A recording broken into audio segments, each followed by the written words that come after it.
I golf with Angie Martinez, like, what was that, a month and a half ago? It would have taken me a whole lot of other music stuff to get to Angie Martinez golf. It was like that because I had already had some levels of success previously in that field that helped in this other field. I mean, there's a self-belief thing too in there where it's like you gotta believe for the next thing.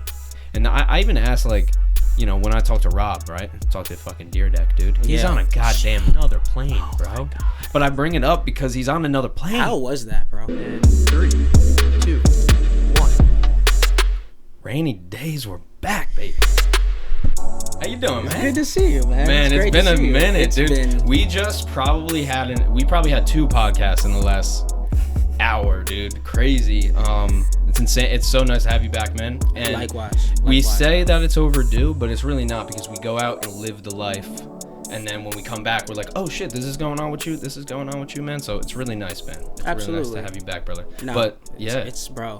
Great to see you, man. Great to see what this has become and what it's continuing to become. So I'm excited to, you know, give you a little update. Yeah, man. Speaking of that, so listen, if they want the background, go to the episode 1, Rhaney Daze. I still suggest you go to, because that episode's great. It is. It may not have the best audio quality in the world. It might not have the best video quality. That's on me. But we hooked it up. We upgraded it. The passion was there. The passion was there, and it's got the full background. But we got to be kept up to speed.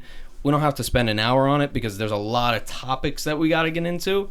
A lot of things that we have been keeping up with on either end, man. But like, what's been going on recently, man? You were just a feature on this incredible song. I want you to talk about that, but I want you to take it where you want to take it. Like I said, we won't go full background, but I want to know what's been going on since the riots, since 2021 or 2020? Was that 2020? 2020. Oh my God, wow. dude. That's when we did that episode. And that's so crazy. What a time. And then it came out in 2021, so I had to lay it on him, man. Much like how the world has changed, much has changed in my world. I've actually had a really, really great opportunity recently. Worked with a great artist from Mississippi named Dev Mack on a record called No More. Honestly, by just like really, really just divine intervention and great timing, like we were able to have this record placed on Spilled Ink on the Spotify editorial that has upwards of 1 million followers on that playlist. What was the other one? Fresh Finds, and then Fresh Finds Hip Hop, and then, you know, those each had 1 million and then 250,000 respectively. So it was really just like one of those things of like, I love making my own songs, love rapping, love songwriting, but like to have a moment like that come from producing just kind of like reinvigorated like what I want from this, and how like it's not going to take like one part of what I'm working on. It's going to take putting all of this together, but I'm seeing like one piece of the domino fall. So that's been really cool. Dude, I love it, man. I love it. And the arms, I think the arms is between now, if I were to look, right, what we've done, you know, we've looked at the features, we looked at the improvement in our art, whether that's just the making beats part of it, or even if it's the music too, right? Like we haven't probably, I know me and you both have not released as much music as we wanted to. Always. Right? That's reality, right? Like, that's just how it goes, man.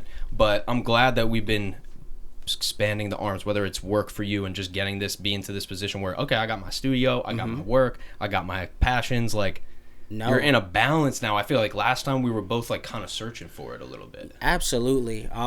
Still searching. Searching, but no, absolutely. Like, you need to, and especially just getting older, understanding what I want out of this time of my life and then moving forward, really just a responsibility to myself, and then anybody who like maybe not relies on me but like is kind of in my ecosystem, and like being able to like be that person who like they can count on, and not just one way, but like being that friend who now maybe like financially I can help some of my other friends, or like being that friend who like, because I've gotten through a tough situation and like had to make some tough decisions to get myself out of it, can give that insight, and like can be the person to be like, hey, you know what, maybe you need to take this, you know, direction, maybe we need to pivot to get to here, or like, you know what, I see you pivoting, I've made that pivot, it worked for me, like trust yourself, do your thing. So yeah, no, that balance is, it's making everything a lot more fun. I'm a lot more present. I don't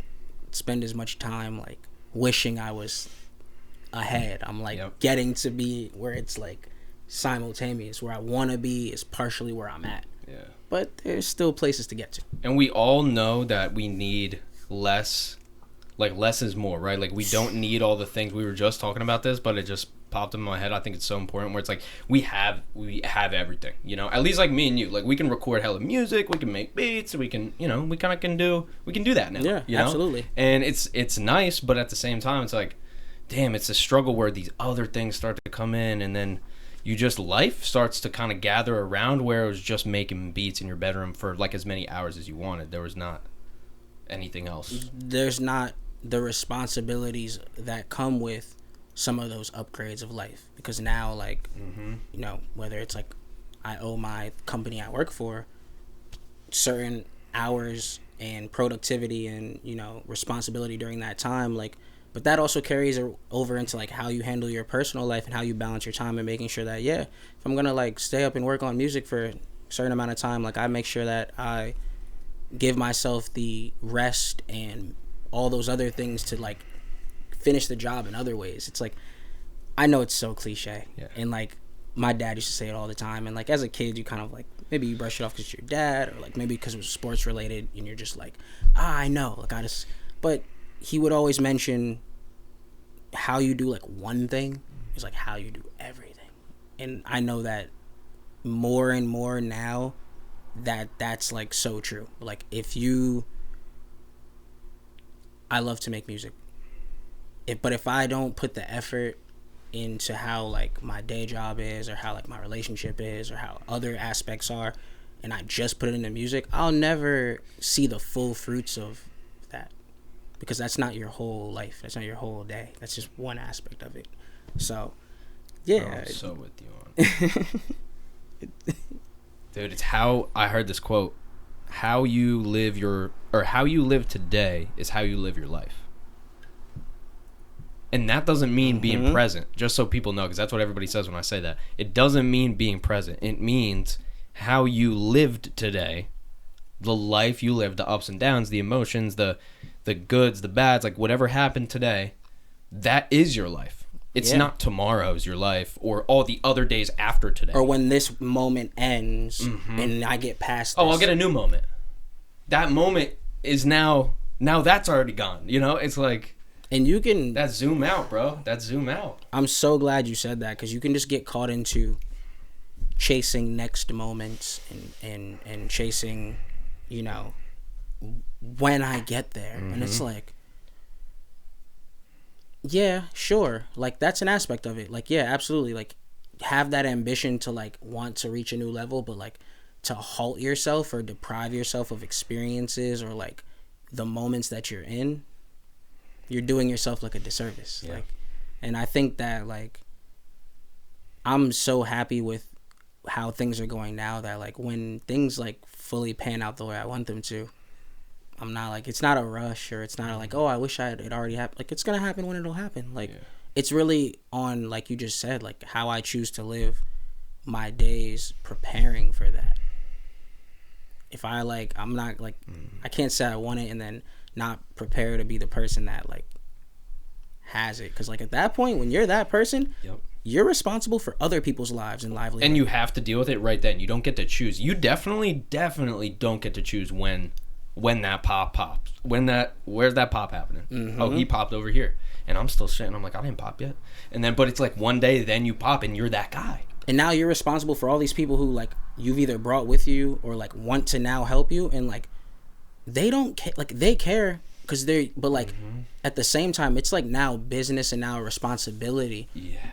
You can be the difference between someone having a real good Christmas and a real like bad Christmas. Yeah, man. I struggle managing like 5 people, 6 people, man. And I'm like, damn, this is like, it's just the thoughts that go on in my head between everything. And I'm like, I want to do the right thing. So I'm like, at the end of it, I'm like, okay, and I want to do the right thing. And then I'm like, fuck. Because now this is when this gets difficult. I mean, that's what happens to us within our lives as well. Of course. But especially when it comes to those other people and their Christmas, it's like, fuck. Being in leadership in like, in my job, absolutely. Like have to take that on, and like you can't shy away from it. Like you just said, like you don't have a choice of, oh, I can do this later. Like, no, these, like when you're leading someone, they're looking to you for that next move. Like, even if they're not, like, they are. Like, they are still. Yeah. Even if it's not expressed that they are, they still are. Yeah. Even through, exactly, by you setting in that example, they're looking to you, whether they're asking or not. So no, for sure. I've been, just to hop on that for a second, like, I've been asked so many times about work. Like, so many times about new work from somebody that I was paying, you know? And not contract basis, just, like, editing or one-off editing or whatever it was. But, like, the consistent asking of, like, that's how you know. You can't look at that person and be like, dude, why is this guy, like, just asking me for more work and more work and more? It's like, well, because you brought the work first.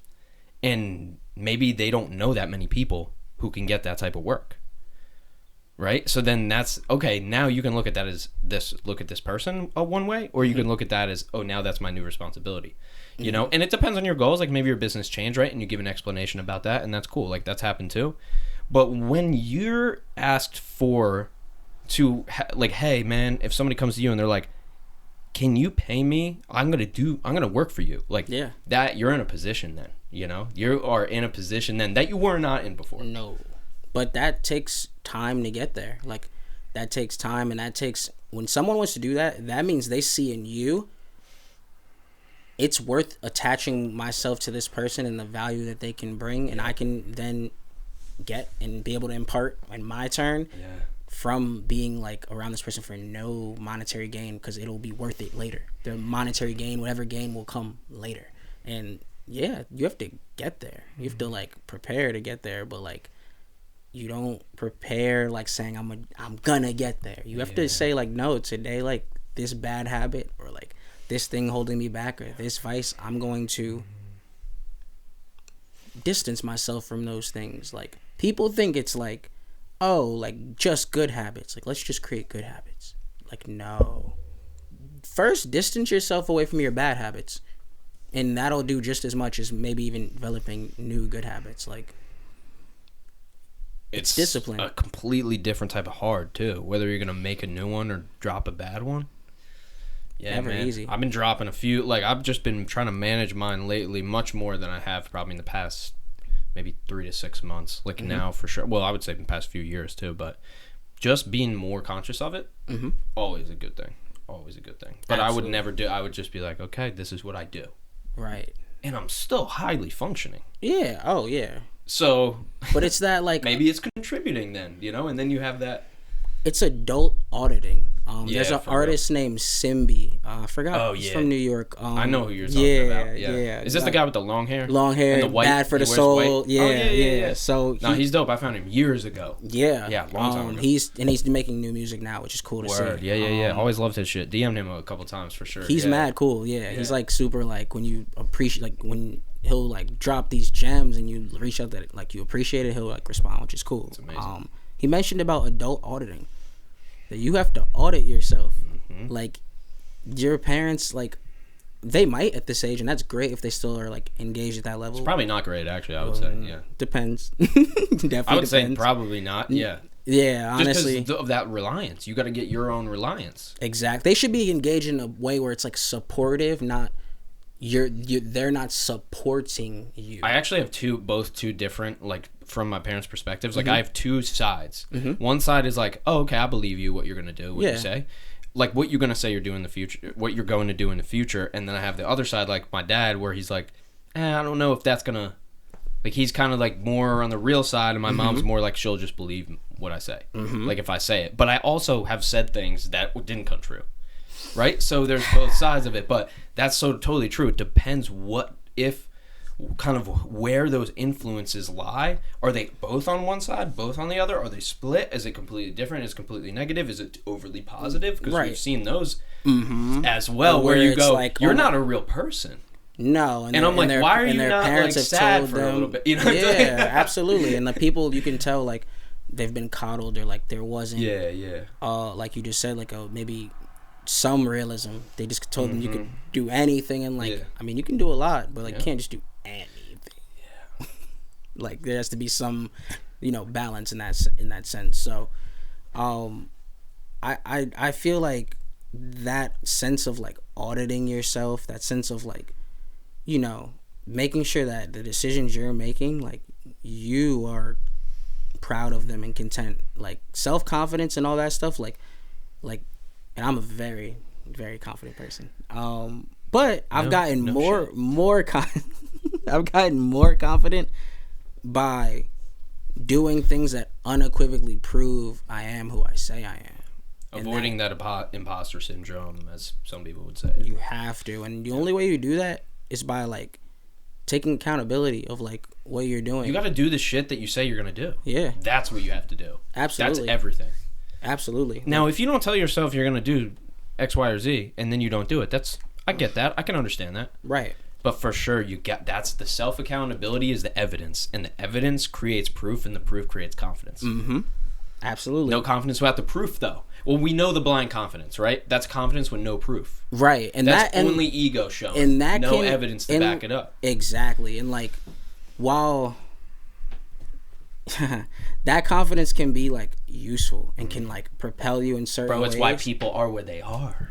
A lot of people, definitely a lot of people take that and like they like are able to use it as a sort of like almost like a magic like power to like be like, I can turn these blind, like they're almost blinders to be like, well, my opinion's greater than those opinions. I remember Shia LaBeouf mentioning that in an interview, and I can definitely understand that, but I think that the purest confidence is when you know like you tell people things and like and they're like, okay, but then you show up with the results. Like you can't deny the results of things, and like that's why I've been really big into like, can't see it in the sweatshirt, but I've been doing all my like workout shit, and it's like the results of that honestly have seeped into everything else. Like everything else, like they honestly like, dude, it's magic. Yeah, it's magic, bro. Like doing something that's holding yourself accountable every day, you can't help but get better. Like you can't help but like be a better person. Like you have to. It does. I mean, my friend, I'll take my friend Lake for example, right? Mm-hmm. We've been working out recently. Mm-hmm. We've been friends forever. And he hit me up, or I think I saw him and we were talking about working out, and he said he was getting into it. I'm like, all right, yeah, come over, like we'll work out. And like now we're pushing each other. I haven't worked out with anybody in 4 years, and we're going, man. He's asking me questions. I'm like, yeah, man. So like this way, now we'll do this workout. Here's the set range and the rep range. Like I've just been doing that shit. I got my friend who's a bodybuilder sending me workouts, so we're just clicking, man. Mm-hmm. But then that I've even seen in him, it's like, yeah, he's like changed his life in other ways, not just that, kind of all at the same time, like kind of one at a time. It's been awesome to see, just him, for example, but then also, I've done it probably slower, I would say. Like I would do it over time, mm-hmm. slowly, like a few things one thing at a time. But yeah, some people are like that too, where they can kind of change a lot in a shorter amount of time. You're like, shit, I fucking envy that shit too. Yeah. Oh yeah. And so, but yeah, you got to take control of it either way. But it's just amazing to see, man. It's just amazing to see somebody that's not yourself, and you go, oh shit, that's it. That's right what progress looks like. That's what progress looks like. It's spread. It's like it's contagious throughout the things that you do, because discipline's contagious. Like absolutely, it's evidence again. If you just like do something, and it takes, and you set out and you're like, okay, this is the time I'm going to do it, and I'm going to do it by this day. And then you do it, and then you're pretty close. The next thing you do is the same thing. Yeah. You go, okay, this is what I'm going to do. Here's the time range. Get a little closer, that's all. And I do this thing. Oh, okay, I'm pretty close. Like, it just sets you up for hip-hop. Okay, if you wanted to start a podcast, you know that you wouldn't just put your phone up and fucking, like, just because of the way that you've done the other things in your life, like music, and you're at the point now where you're getting... where I don't want to say the numbers are matching your talent, because I don't believe in like that's like a worth thing in terms of, I don't think well talent. Said, actually. That's that, like I wouldn't say, because I would say it in the past, and I would say it for artists that aren't around, and I don't want to do that. I want to be real with people mm-hmm. in the fact of like, you're gonna have, just if I were to look at, okay, you have a song who you're involved in, it has 1 million plays, it's like, okay, but you'd want to think that Rhaney Daze is going to have 100 million, but it's just over the course of the... So you can't say, oh, now he's getting what he's worth, but he's not worth 1 million. Right. He's not worth 10,000. He's not worth. Let's be real too. What like, is it? You know. It depends on what. Not to go on a tangent off that, but like that depends on what you're involved in, what percentages you're getting, how many songwriters, how many producers, how many. Yeah, that's the logic. You can't go off a lot of what you see with that, especially with music. Especially music. When you can rent anything. Talk about it. Yeah, I do. I do for real. Wow. I know the car that I drive. Like I know I drive a 2009 car with 200,000 miles on it. Like yeah, I've done everything to that fucking car, but at the same time, could I fucking ball out for a video? Of course. Yeah. Well, no, I could buy some crazy very expensive car, right? But then I wouldn't. Now my lifestyle. Now things don't make. Now things starting. Balls start dropping that weren't dropping before, and yeah. I mean, you could try to keep up. Yep. And it's or how many times can you rent the stuff? You know, where it's like there's no ROI in this video. How many times can I? You live that double life. One of those lives are gonna choose for you. True. So I mean, that's one of those things of like, that game is a game. I don't think that's the wisest game for an artist to just kind of be only caught into image. I think it's important. I think branding is huge, but just to be caught in like the showmanship of it all. I mean, but I think that's only a hip hop thing, to be honest. I think other genres don't put as much pressure on that. Maybe pop does. Pop definitely does. Pop does. Some other genres don't. And pop is more glamorized. It's shiny. Yeah, and that doesn't necessarily always mean expensive. That's true. Rap is expensive on purpose. And then you have like country, say. Country is like, they can go expensive or they can not, and it's still totally cool. I don't think Morgan Wallen is that good? Yeah. Is that like... I listen to him. Yeah. No, I'm sure everybody... I've heard him. 100%. Yeah, he's lit. But like, I think I've seen about him, like his image isn't super like... No, all his acoustic stuff is in a warehouse, like that type of... He looks more like... Real nice cameras, but in a warehouse. But held down, kind of like down, boy down, what do you call it? Like... down home, I guess. Down home, down home. No, like, he is. Good old boy, like just like, you know what I mean? So... Luke Bryan too, or Luke Combs actually. Luke Combs, yeah, he's great. He came up in the Vine, so like he's kind of, you're like, oh, okay, he's our boy. You know what I'm saying? Like that's how I look at him. Where I'm like, yeah, sure, I got songs that I love by him, but at the same time, he'll go on Joe Rogan, and I'm like, all right, bet, like I can listen to this guy talk, and I feel like I can. Maybe not exactly identify him because he came from a completely different place, but for sure that era. Whereas if I have a country guy who's 45 years old, the guys who were popping 15 years ago, it's not as much of a connection, you know? And so I see this guy, I'm like, him talking on Joe about coming up on Vine, and that's how he did it, and completely crediting the start, at least, to that. That's something. We're seeing that again now with TikTok. Yep. 100%. It's the same kind of moment of like, these artists are like not overnight because they've been working. But like some of them, it is overnight. Like some of them, they're having TikTok moments. Like the song's not even out yet. They took this many years to make it, but then after, sound is viral. The song's not even on streaming yet. But by the time it then hits streaming, crazy. It's out of here. So I mean, it's crazy, man. It's a great new opportunity for a lot of like not just artists, like creatives. Like I know a girl who, she does like art. It's like erotic art, but like she has TikToks that have like hundreds of thousands, and like she was able to commission her art as a result of that, and like that's an opportunity that may have not existed. Like think about if you're like an artist 2,000 years ago, you weren't like, maybe you might, dude. If you were great, you'd be like, you're an artist for like a king or something, but if you weren't that, then you weren't anything. No, it's not you. There was only two. There was like two of everything. It was like there's a king, then there's like two of this, there's like two jesters, there's like two artists, there's like two farmer guys, like there's only like on your fingers you could count these people. Van Gogh when he was living. Yeah. Yep. You couldn't like, but now you can be a like, you can be a Cause. Shit, think about Cause and Murakami and these artists who are actually getting to enjoy while they're alive being famous artists. Yep. That's like. Wow, that's crazy to think about that. You actually there would be a lot of artists who would get famous way later if it was if they came out way earlier. But now that we're in the time we're in, you can get your stuff way faster and monetize it. You can monetize way faster too. Yeah, which is, I mean, that's obviously not what it's all about. But like, I think too, like, for so long, a lot of artists like didn't have an opportunity to do that, and like that would think about how many great artists stopped making art because of the financial aspects and not having a platform. So now that these, you know, some of these social networks and social media platforms are giving, you know, more tools, they're making it easier, they're boosting it. It's a fair game for everyone. It's really like a new level like playing field, and you know, you can like pay, but I think the talent is rising to the top with that too. How do you look at, because last time I mentioned about how what you put out is so cohesive, it seems, in terms of quality.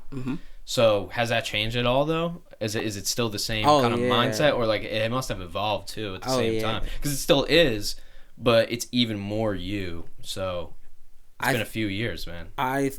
Right now, I have really taken the time to be like minute when it comes to mixing and like how I get my mixes to sound in comparison to my peers, and also like the people that I aspire to, you know, eventually those peers, not just the peers on a local level, but like just keeping that in mind. And like, you know, even like one of my co-founders of Torrential and a great teammate, great brother, Deuce Trey, he works with two engineers who are literally like working on platinum records. Like they're working on records at a high level. I'm comparing my mixes to those mixes he's sending me, and I'm like, okay, can I compete with what they're doing with his work? And you know, if I can be on that level, that's what I'm trying to do. Like, I don't think that it's something of mixing like you should avoid it or you should like shy away from it. If you have a great mix engineer who like you trust, great. I just know that for me, some of the things I hear and like to do, I just really took the time to get it on my own and just figure that out. And like now that I have some of the finances to get all the plugins I want, upgrading a microphone that's, you know, over $1,000, like having an interface that's in a certain place, things of that nature, where like I didn't have that before, it makes it a lot easier. It does. It makes it easier. Like you're not trying to fight the what do you call it? You're not trying to fight like the technology. You're working cohesively with it. You are understanding of what you have now, and I don't know. It's just been. If you thought it was cohesive before, you're in for good stuff. But having a physical space also legitimizes you in a way that for yourself and for everybody else. I mean, when I see that on your story for the first time, and I'm like, wait. I'm like, whose studio is he renting from? Some other guy. I'm like, no, dog. That's no. He's man. Got it. He's got it actually. Like really? He's got it.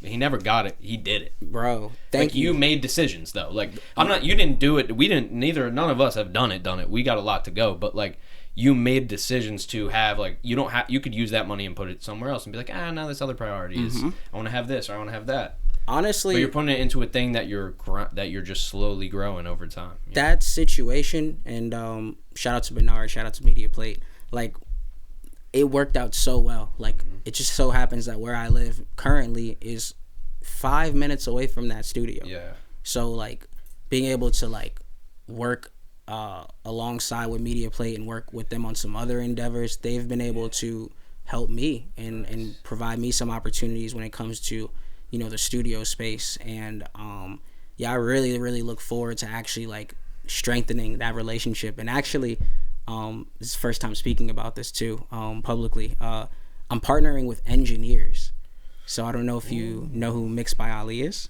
Yes, definitely. Kendrick Lamar's engineer, TDE engineer. I've seen many videos and breakdowns. I'm sure you have. Yeah. He is a great sort of, you know, spiritual sort of mentor in terms of like, I obviously haven't been able to get close to him, but having to watch how he is operated, and coming from a situation of not having schooling traditionally in mixing, and then now to this platform, I'm partnering with engineers in his platform, and so basically it's for artists who are looking for engineers of a certain caliber.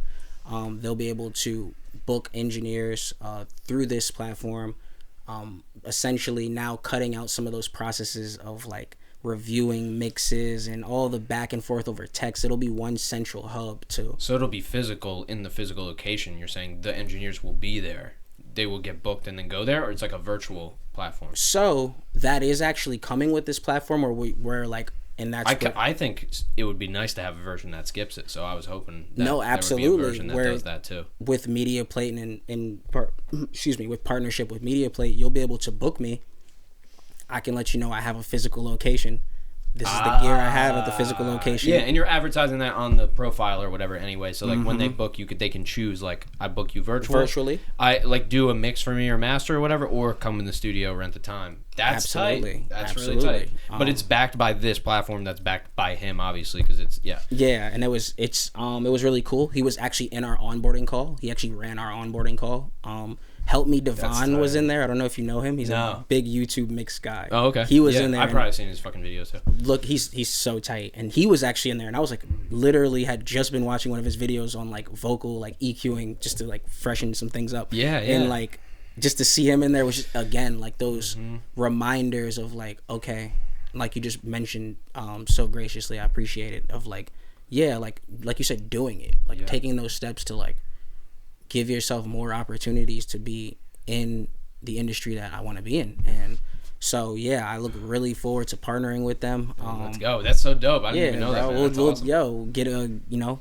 Get a session, bro, whether in person or virtually, man. Work on some stuff, and I just think it'll be great, man. I think that engineers are so important to music, like as important as producers are, and like sometimes they're overshadowed. Engineers, bro. They're the ones. They're the ones. Like. Yeah, I mean, it's gonna like you have. There's outliers for everything, right? There's tracks where were not mixed and they went famous, went crazy. But let's look at the same way. Let's look at all the rappers that we know and artists that have millions of streams, millions and millions, or maybe get millions per month. They do it all full time. It's the same thing, It's just, it's the correlation. You gotta look at it. I'll be honest, like as much as and again, like partnering with engineers and like I'm so excited, like I plan to mix as long as I continue to make music. Will I mix my own records?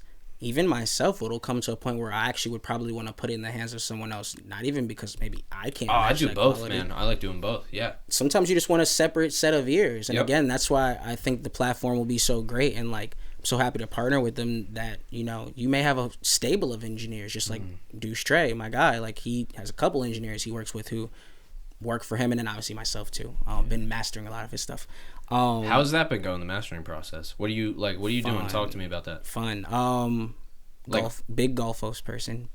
I'll give y'all a couple of the secrets. I'll give y'all. No, you don't have to give us everything, but we'll give you. Golfos is very, very. I don't know this.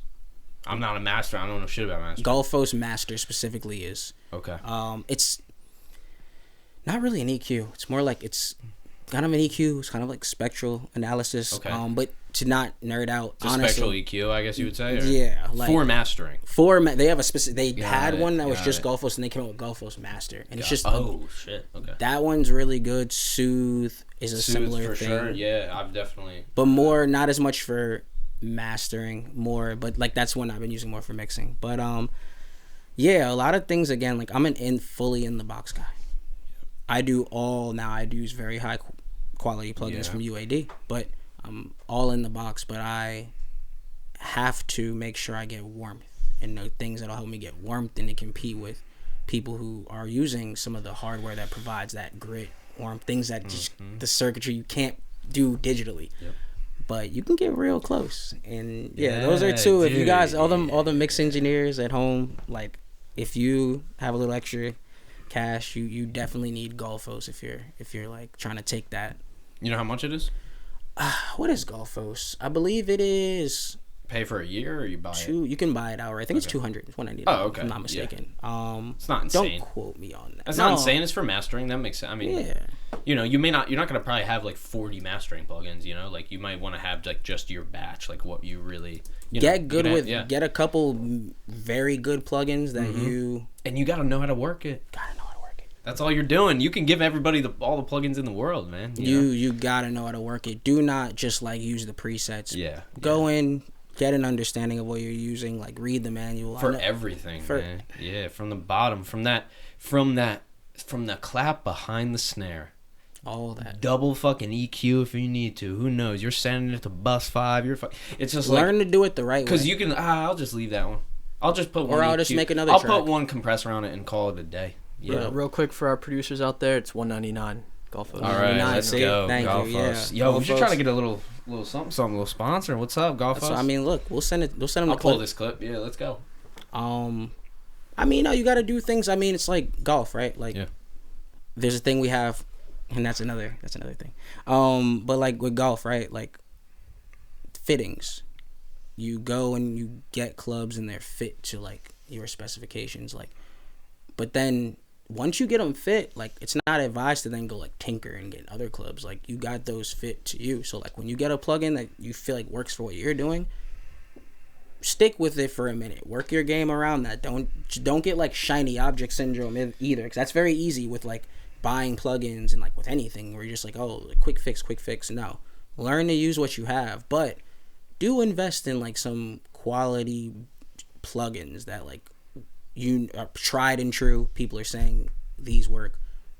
Have a few of those. You need a few of those. I don't know. Can't shortcut certain levels of audio quality. Like you said, you can have some songs. Yep.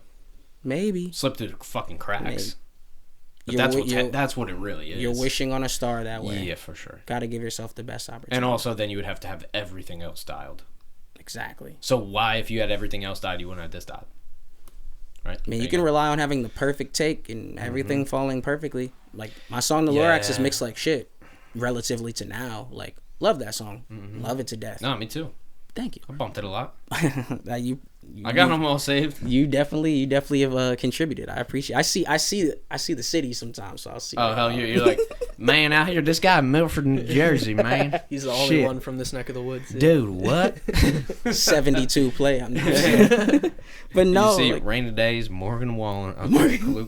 Shout out to Morgan. No, I listen to every genre, bro. Morgan Wallen's the country little baby. I just have to say that. Yo, I mean, literally, that's it. He is like, he's running shit. But no, man, like, yeah, just again, I don't know.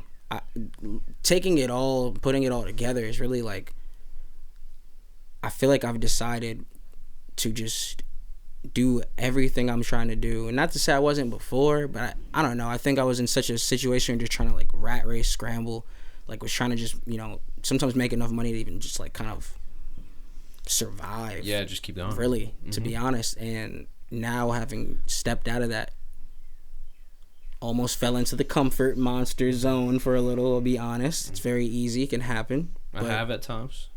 Now it's like, okay, how do I want to like be great at all the things that I like to do and all the things that like I've been blessed enough to be, you know, really have some progress in, honestly. How do I like take that to another level? And it's like, okay, well, you got to do all this shit like with some grit, with some intensity. The way you do golf, the way you handle music, the way you like just certain things you do, like, let's take that into everything. Like, let's take that into everything and see where it plays out. And I like where it's playing out now. Like, I like where it's falling now. So you'd be surprised too, like Lil Baby or any of these guys, what they did beforehand to, you know, they were successful in other things. And not just him, but probably half, 3/4, 90% of the people that you see at the top of a game right now were probably close to or at the top of a different game. I mean, the fact that you were that good at golf as well makes sense. And I know that. And when you started making music, sure, like it was just, you were getting traction just like everybody else was. Same kind of route. But then it's like, oh, shit. it just starts going. Mm-hmm. And it's a mix of opportunity, a little bit of luck in there, a lot of skill, a lot of time. Absolutely. But yeah, man, it makes sense. It does have that crossover the same way working out is going to increase your habits and help your habits out. The same way is getting to the top of a whatever level of game. Even a fucking video game in some circumstances where maybe, okay, like you did this thing. Ninja didn't just become Ninja. Exactly. Ninja was probably raw at something else. And that's so many different games. I mean, if you talk about a gaming YouTuber, you're talking about a gaming YouTuber too. So you're talking about a person who killed it in business, content creation and media, and the skill. And if they had a team, that means they were good at something before that and funneled some money into it. And that's the thing. To be great, truly great, you're not really going to just be great at one thing. By default, you're going to have to be great at multiple things. And you're going to also have to be great at balancing multiple. Yes. Those intangible skills you have to be great at. I think a lot of people were like, I want to be great at this, but like, are you great at like your day-to-day stuff? And like, I'll be honest, would like overshadow those things. I'm like, oh, I'm not great at like making my bed every day. But like, you know what? Be better at that. I bet you it'll be better at the other stuff because you're starting your day off, or like you're just taking even at the smallest level to the highest level. You're choosing to not settle. You're choosing not to just like take the easy route. And like it's so easy to do that. It's so easy. Like life at this time in this day and age is set up for like chilling and comfort. But at the flip side, it's also set up where if you want to grind and like you want more out of this, that's there too. But like it's fully up to you. And that's, dude, it's death by comfort, man. That's it. It's simply death by comfort. Yeah, like it will be if it's not now. If it doesn't get you now, it'll get that's you like later. Poison. It's like poison. Yep. It's a slow. You don't realize. It's actually, if anything, it's almost like a happy poison because you think like, this is it. It's a dopamine. Yeah. We're on a dopamine roller coaster, baby. Let's go. Yep. Hey, we do it. You know, we do it in different. You made it through your but... day. You went to your job. You did whatever. You went out for your weekend. And you repeat that, and I don't know, like that's cool. But like if you want a little more at a certain point, you're just like, yeah, I want more than this. Like that's cool. Like I don't think anybody who wants more could really be content with that forever. Like I just don't think so. I mean, I'm a huge David Goggins person. Love Goggins, man. I read the last book, and it's been penetrating. Bro, that mindset is like a lot of I'm weird. And I go to the gym. Sometimes I don't listen to music. I listen to podcasts from him, or I'll listen to his book, because I'm just like, I'll listen to nothing because of him too, because he'll be like, "There's no music in the wild, motherfucker. No fucking music out there when you're carrying the boats. Motherfuckers want a soundtrack.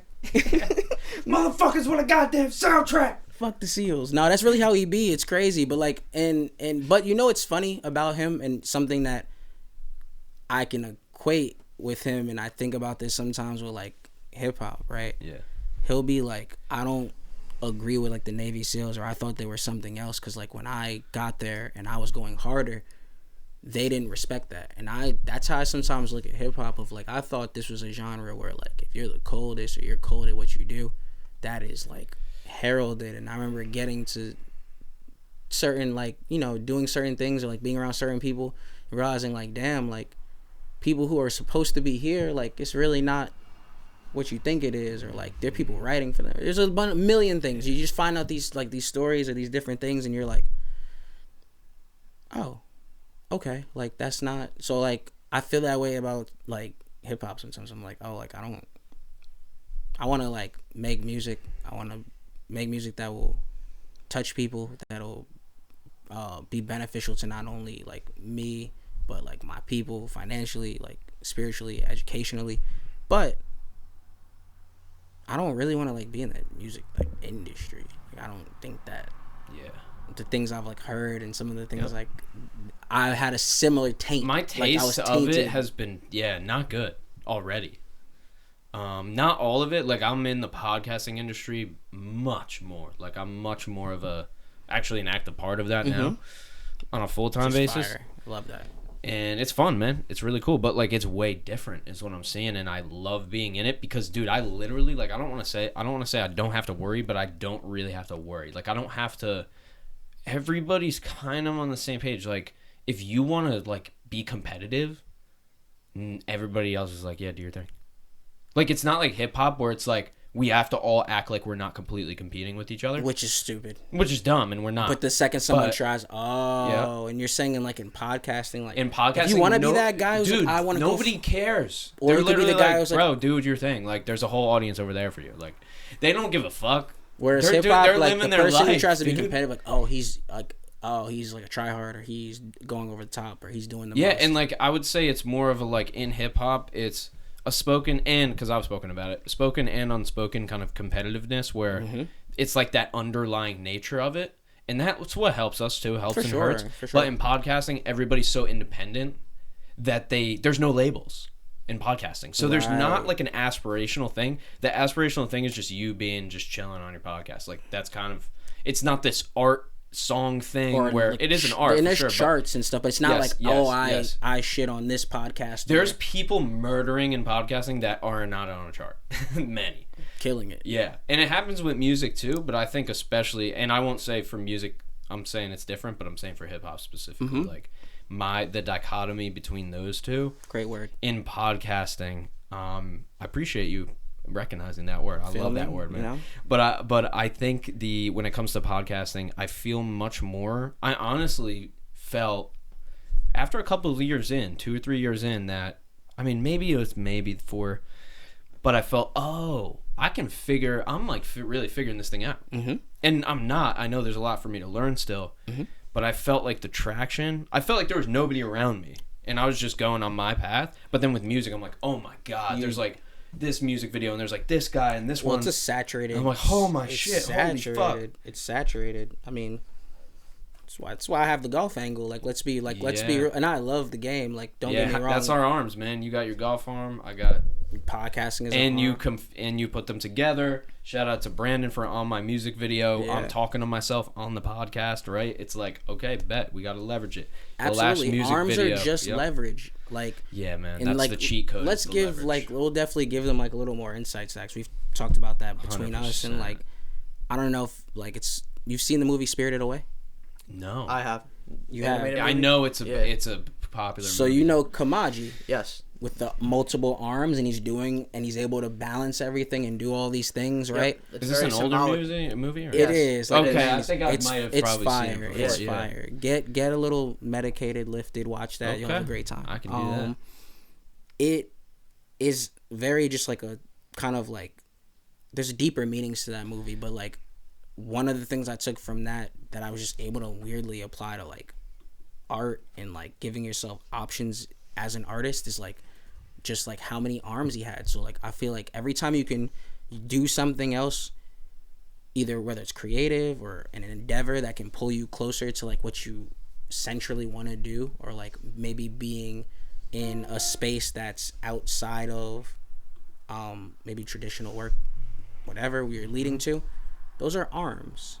And every arm you have can just make it easier to move things and move you closer. And like I advise people to not shy away from other things that may not align directly with what they want to do.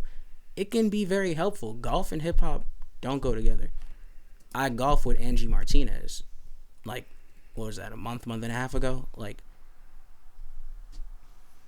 it would have taken me a whole lot of other music stuff to get to Angie Martinez. Golf, it was like that because I had already had some levels of success previously in that field that helped in this other field. Gotta keep those things open. Like, I feel like you gotta keep your options open. Like, don't be closed-minded. Like, if you grew up a certain way and, like, I don't know, you were a math person and that doesn't exactly equate with like you being an athlete. Well, like, who knows? You might be the person who like you can keep your statistics and track your growth and all that better than the other guys, and that makes you better, and that's your advantage. And like, I don't know. I just think there's so much to it. So much to it. Don't close yourself off just because like something doesn't fit with something else, or people like you think it's not even people. You think people will care if they find out that you do something else. And I think that's probably, I guess, what it is under everything. You know? people don't. I mean, really there's a care. self-belief thing, too, in there, where it's like, you gotta believe Yeah. for the next thing. The little bit bigger thing, at least. If you don't, then I think we don't have much to work with. Mm-hmm. No, But right. then I would say those are the two opposing forces, which is like my own self-belief and then my self-belief tied to what I think other people are going to think about it, even though they're not thinking about it at all. And I even asked, like, you know, when I talked to Rob, right? Talk to fucking Dyrdek, dude. He's Yeah. on a goddamn another plane, bro. But I bring it up because he's on another plane. How was that, bro? I mean, it was amazing. It was awesome. It just, like, I'm so glad that I was able to do that. And Rip big, by the way. yo, rip big. Do work. Sure. We're doing work right now. Dude, yo, for real. For real. Damn. Yeah, bro. Rob, was he everything that you would expect him to be? Oh yeah, 100% and more, I would say, because I didn't think he would answer in detail what I was asking him. Like, I didn't realize he even stopped me at one point and told me, like, it's not even 80-20. Like, I was like, oh yeah, like the 80-20. Oh no, it's not even 80-20. It's actually 87-23. Like, he has his life mapped out in such a way that it's organized. Like, there's a guy who helped him design it. It's like a life design spreadsheet where it has an automated. It's automated, and then it's plugged in the numbers, and then he rates his day. Like, he's told me all this. Like, I couldn't even take all of it in while I was there. I had to go back and watch it like 10 times after it came out. For me to really, like, to this day, man, I listen to it. It's been over a year, and to this day, I go back to that Rob Dyrdek on my own podcast, put it on, and walk down the street and just go like, oh yeah, okay. Yeah. Would you even say there's an efficiency in how he communicates? Yeah, for sure. I mean, he started a podcast, and I think, if I were to guess, because he's on a TV show, he's been on many TV shows, he started a podcast, and I think that he's always gone, I wouldn't say off the dome, like, he definitely prepares what he's going to talk about. Of course. But he does let it flow, and I think that I've seen him also lean into podcasting even more. He never did any interviews. Then he did an interview with Lewis Howes, and I was like, okay, this is sick. And I bet his downloads on that fucking killed. And then now he's probably thinking, oh, okay, interviews maybe, right? But I don't want to be Joe Rogan. Right. Because he is so calculated. And you'll see it in his other interviews. Him and Ed Milet is another animal. Oh, it's insane. I use his, what do you call it? The 3 days in one? Yeah, the 6 hour. Yeah. Yeah, Ed Milet's. Yeah, and so him and Rob together, it's just a force of nature. But he's so calculated, man. But and then I asked Gary Vee, right? Mm-hmm. So I asked Gary Vee, hey, how do you balance all these things? Mm-hmm. And he says, you're juggling a lot of balls. Some are gonna drop, some are gonna stay in the air. That's just how it goes on a daily basis if you want to do all these things. Rob says, my life's all designed. So I don't have to worry. To balance these things.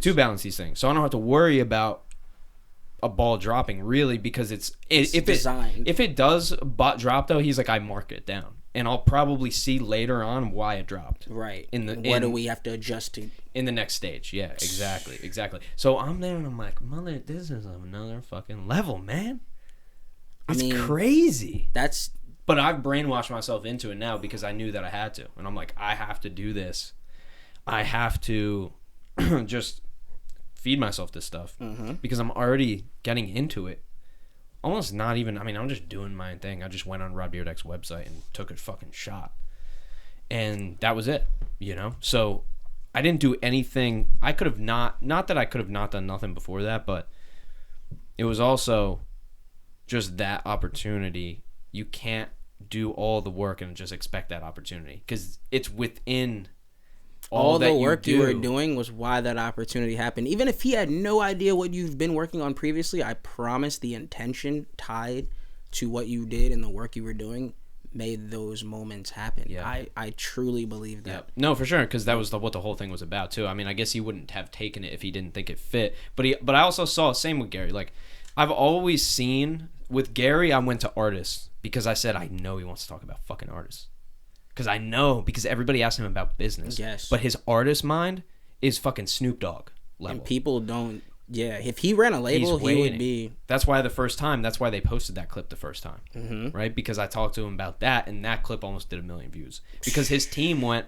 That was a good question. Yeah, that was a good. It's related to something else that we don't normally. Same thing with Rob, where I go, he hasn't had a service-based business on here, so I know he's gonna take it because he's only had product. Yeah, Gary Vee's only talked about business. He's waiting to talk about artists. Rob is waiting to talk about service, or he's waiting to talk about a skate brand because there hasn't been one on. Right, and I think that's important. Like that's so important to like certain like even industries or like fields where like. Yeah, there's a norm, but like if you can come in with a variable that makes sense, you separate yourself, like point blank. And sometimes it's not even about better or worse. Just are you different? Yeah. Like, can we get something? Do you have a combo meal for me? Yeah. Do you have can you hit me on 3 sides and one of them pop? Right. You know, that's what they're looking for too. The versatility. Yeah, absolutely. No, you can't be one dimensional. You want to have the opportunity. Like you want to have the ability. It's not the freedom. You want to have the opportunities.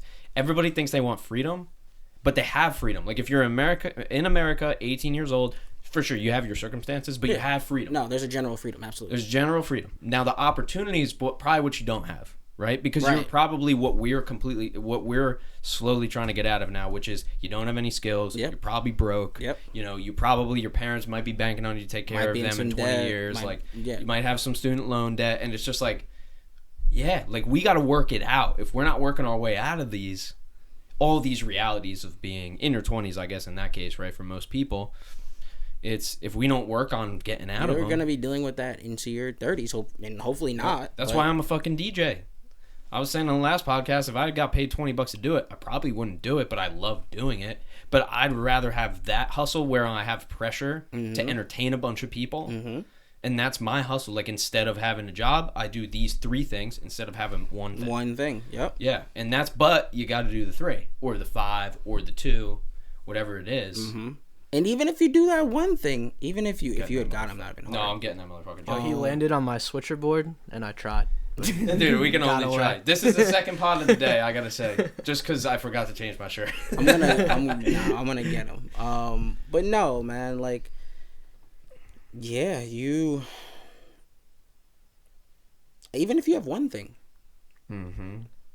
but like, you want more, and like again, like more, and that's why I just say more. I don't want to put like there is no like magic number for people, no magic role, no magic career, whatever that like universally is the move. So whatever more is for you, like if you have one thing and you want to do more, like yeah, you're gonna have to like grind, like you're gonna have to hustle. Like you might be tired leaving work. I'm tired all the time, and my schedule rotates. I have my next month, I work 4 a.m. to 12:30. Wow.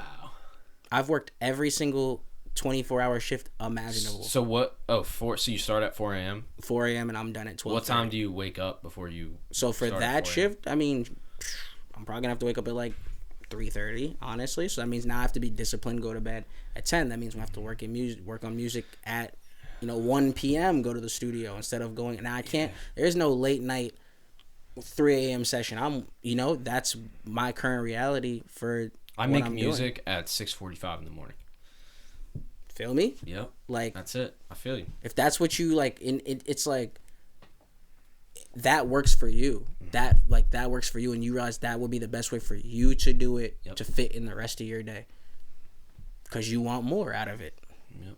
If you want more out of it and like you care about it and you love it, like you'll find time, like you'll make way. But if you don't, and that's the thing about comfort though, but like how bad do you want to be comfortable? Yeah. How bad do you want to watch that extra hour of Netflix or that extra, play that extra game on Switch or like? Oh no, that's it, dude. That's it only. Where's the time going? That's it. Show me. Honestly, all you gotta do is show me your schedule. I'll know exactly probably what's going on. People say like I'm busy or and I'm talking like to myself in aspects of this too, like, and these are the conversations I'm having with myself. Yes. Constantly. Coaching yourself. Absolutely. Because you can't get coached if you don't coach yourself. Exactly. Step 1. Exactly. I realized that through having a coach. I got a friend coaching me now. It's insane. Mm-hmm. And I told in like 5-6 months, it's like just the difference, man. The But I told accountability. him on the other day, I was like, dude, if I didn't take my accountability, my responsibility for doing this, and I haven't done every single thing he's asked me to do, Of course. but if I didn't do 80% of it, I would be fucked. Like, it's not that person doesn't do the work for you. You still have to like put your foot in front of Your your teachers, other foot. Never did. They didn't, right? Like, it's the same thing in the real world. You don't get But it till even you worse. get it normally. Like someone will tell you, like they'll tell you, and Yes, yeah. But like once you get it, and like unfortunately some people, it's too late or they don't ever get it. And Yeah. I just feel like wouldn't that be such a shame? Wouldn't that be such a like? Dude, I know. And also too, like I feel like while things are stable and actually like for the first time right now everything's stable, I probably shouldn't be that comfortable because there will come a time, regardless of whatever it is, where I will be uncomfortable again. And You think you're stable. you think, and Yo, the cheat code is like obviously if you get a ton of success, you got to be like, okay, I was successful. But right, if we both know where we're at and like where the future kind of holds, and so, but as long as we hold that thought, but the second we lose that, you know, everything. like I mean, you you're said, dude, susceptible. the 80K, You're like it is true. Oh yeah. Yeah. I mean, that's I am personally can attest to the fact that like there's a study saying that once you make over a certain threshold of income, you generally will be happier. For some, than it's most people. 120. For Right, some, it's it's really 60. Could literally be We know people, it's 30. right where that would make them so happy and like. Yeah. But again, it's like at what context? Because like for me, I'm content for sure with the income I have, but like I don't and happiness and fulfillment are two different things, and that's why they should have said, and that's why they should have. I feel like that's kind of a misleading like survey, because like no matter what money you make, like if you're not doing something that you genuinely like care about and have like investment in, you're not gonna be fulfilled. You can learn to find happiness in moments and whatever, and like maybe even a general happiness, but like fulfillment, like I feel like I'm doing what I was like put here to do. Yes. Yo, regardless of God, I want to say, because it's not a requirement that you believe in it like the same way that everybody that's why else believes in it. That's why I absolutely like, and that's something that for me personally, like, which also is a discipline thing, was like being more in tune with my spirituality and being more devout. But like, again, separate from that. Got it. Oh, What's up, my motherfucker? man. He's out of here. R.I.P. He's on the floor. No, even aside from that, like, just again, like, do you want like more? Like, do you want to be like, That's the question. fulfilled? Like, because then like if you're just like, oh, I'm gonna do this to get this money, like you're gonna get the money, and then you're gonna get it and be like, damn, I still feel like this, or like, damn, like I really rather be doing this even if I maybe didn't have this money. And like, I don't know, I just think that like before it's too late, I feel like hopefully, a lot of young listeners, even if you're not a young listener, Gary Vee talks about that a lot too. It's never like too late, like, No. but you can make it kind of like too late if you just like settle. And you're just like, oh, I'm just gonna take like the easy road out. But you gotta wake up. That's the thing. Like, there's no alarm clocks. But if you don't really want to do it, like, don't do it too. Don't, because like you're gonna like torment yourself half in, half out. Like, even though I have a day job, I got that day, like I have the job I have to improve the quality of life that will help me get closer to my goals. Yeah, but it's your goals. Right, and like That's the point. Right, and how I chose to build the path, and Yes. like my circumstance, I needed to make certain decisions that put me where I'm at currently to move me closer to where I want to be. Everybody should do the right thing for them, 100%. Like, For if you're sure. if you're in a job that you hate, it's like, oh, maybe you need a different job. Like, it might not be. It's not like become an entrepreneur tomorrow. It's not like be a garbage man tomorrow. It could be you need to be a carpenter, but you're an accountant. Like, it could be any of the flip flops. And sometimes you learn things at a completely unrelated job that like stick with you, and like they mold you. Like, I have had experiences where I'm like, damn, like this sucks or this job sucks, but then like looking back now, I'm like, oh my God, like that experience is shaping how I'm treating this experience. And if I didn't have that experience, I wouldn't even have a contextual way of handling this one. I'm so glad I went through that experience. Did I tell you the story about the life coach that I talked to? No, please. Yeah, man. So I was working at a job in college, okay, and I was in it was really just one guy running this company, and then he had freelancers. It was a marketing company. Okay. So that was the beginning of me editing audio. So I applied to edit podcast audio. Right. So I did a voiceover. I got $80. It took me 3 months to get that, and I just kept applying on Upwork. Right. So then I saw a post about a full podcast editing, like audio editing. Maybe it was video too, but that was it. So I said, all right, this is cool. But they had the company name on there, which they never do.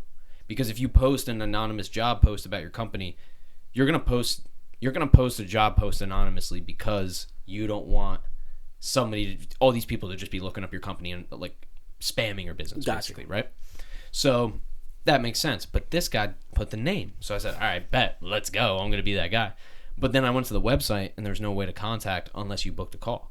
So I just booked a call and I said, okay, I have a YouTube channel. It's got 200,000 views. Like, okay, here you go. This is my business. I didn't have a business.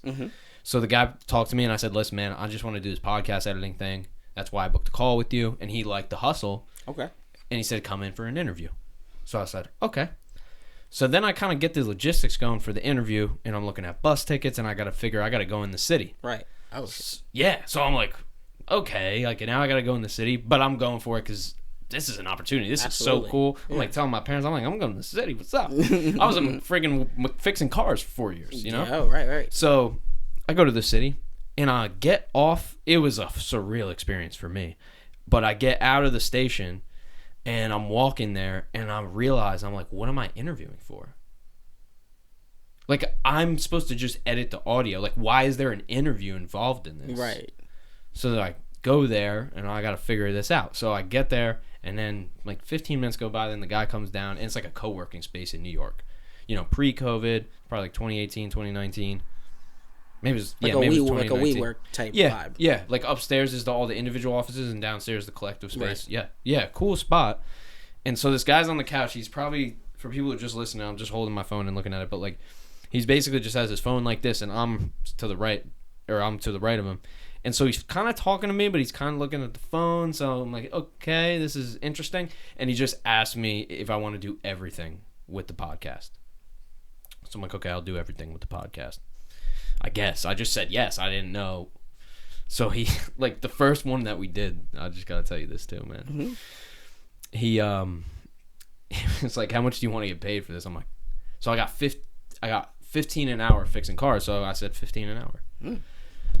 You know, the prevailing wage for like audio editing is like $100 an hour or some shit, dude. But I was in the beginning. I was making money. It was insane. Exactly, doing what you wanted to do. So doing what I wanted to do. Insane for me. So I'm doing this job, right? And I'm doing the podcast. We end up doing 20 episodes. I do everything. He's like, oh, it's not working. Well, we had no fucking audience. He was sending 3,000 cold emails a week just to book enough calls to run the business. So he was like forcing the business to keep running, but then he would get the contract and just like bank the contract and then just do the bare minimum and then slide on to the next one. So I didn't realize this was happening until later. So that's why he recruited me on for sales. Right. Because if he has this guy doing the intro calls, then he can go and close. But this motherfucker couldn't even fucking close. So I was killing it on intro calls. Right. I was like, what's up? So I'm working at this company. You know, winter break comes from school. He says, all right, why don't you come in the city and work, you know? So I'm working in the city. It's like week 3 or 4 at winter break. I'm dying, dude, because it's like sometimes a 2-hour commute there or back. Right. Insane, man. I'm literally driving, bus, walk. It's cold. Yeah. And it's 100%. Bro. So time goes by. I get to almost the end of the month. I slept in one morning because I was shot. I was doing like 5 hours of sleep a night, every night, not getting any of the sleep. Not being able to do the podcast, not being able to do anything in my life. But that. And I missed some of the emails on one day. He's like, you got to talk to my life coach, man. So I'm like, okay, I don't know what a life coach is. So I talked to this guy named Tim. And Tim he was a nice guy, man. He lived in Hawaii. It seemed to me like he already made it. So I said, this makes sense. This guy's like a life coach. Right, like because he's got a good manner about him. He seems like he's good at giving advice. So I talked to him, and we're talking. He said, "What do you do? What do you like to do? What do you do in your spare time?" And I told him, "Well, I did all this stuff before this. Like, this is what I was working on." And we kind of go throughout the call, and he's like, "Man, I think you should do music and podcasting." And I'm like, "Yeah, I mean, that sounds good. Like, I agree with you, bro." I'm like, I'm kind of thinking about it after you just said that. I'm probably 20, maybe somewhere around there, 21. I might have been 20. And we do the call. That's it for Tim. Never talked to him after that. Maybe sent him a text or two. End up leaving the company. I had met Gary Vee the month before that. February 2020, I'm sitting in my class, and my phone's buzzing. People are just texting me. I'm like, what the fuck? So Gary Vee posted that clip of the question. I talked to the life coach probably 2 months before this, and I'm like, fuck it. I'm just leaving. So I left. That guy tried to not pay a video editor $1,200. I watched him try to not pay him. After you? Or while you were there? While at the end. Oh. And I go, I got to dip. Oh. So you owed me $200 and I dip. You didn't even care. You're like, bro, tried to get me back 2 times. The second time gave me the $200. Like 6 months later. I mean, obviously I didn't have an answer. Like, I don't answer anything, but like, I mean, insane. But that one think conversation, bro, with that one guy, the guy I was working for paid that life coach to talk to me for the life coach to tell me to quit the job. So he totally had me in his best interest. That life coach could have completely ruined that relationship with this guy, because he's like, he could have said, why did you tell this kid who's working for me to not work for me anymore? But you know what's funny? Because I told him to talk to you because he was fucking up working for me. So you were supposed to fix him. But he actually was 100% looking in my best interest. It was incredible. He probably is fulfilled with what he's doing and could not he doesn't do that need in good conscience. The money, bro, at all. He couldn't have in good conscience done something and probably told you in a way. First off, likely, your boss at that time probably didn't even preface the call with like, maybe he did, this kid's fucking, but like, I don't know. There must have been something that life coach felt where like, I don't need to like steer this kid in that direction. I actually want to like help this person. That's a true that coach. Superseded whatever else was around that, and like that's someone again who's moving in their fulfilled purpose. He couldn't even move off some just money stuff. Yep. Like, bro, once you stop doing stuff for even hundreds an hour, then you're like, oh, okay, nice. Like, now I see how you should take this and not take that. Once your life, like, we're both at that point and coming on to that point, and, you know, Brandon has his own business too, and I've seen him get to that, and it's also like, I don't have to do every project. You know? You can trust other people. Yeah, that too. And also, I just don't need to take it. If you take 100% of what comes to you, like, you should be taking probably 50 to 70% tops. If you're taking 100% of everything, you're probably desperate. Burnt the fuck out. And you're making mistakes, whether in like the clients you're taking on, quality of clients. When I was in sales, quality people, quality time with quality people. It makes sense you were in sales. Yeah. I was not great though. Weirdly. Actually, well, it was like, I think it was door to door. Oh, that's a fucking. Who's good at that? And Psychos, dude. And I have to believe in what I'm selling. Yeah.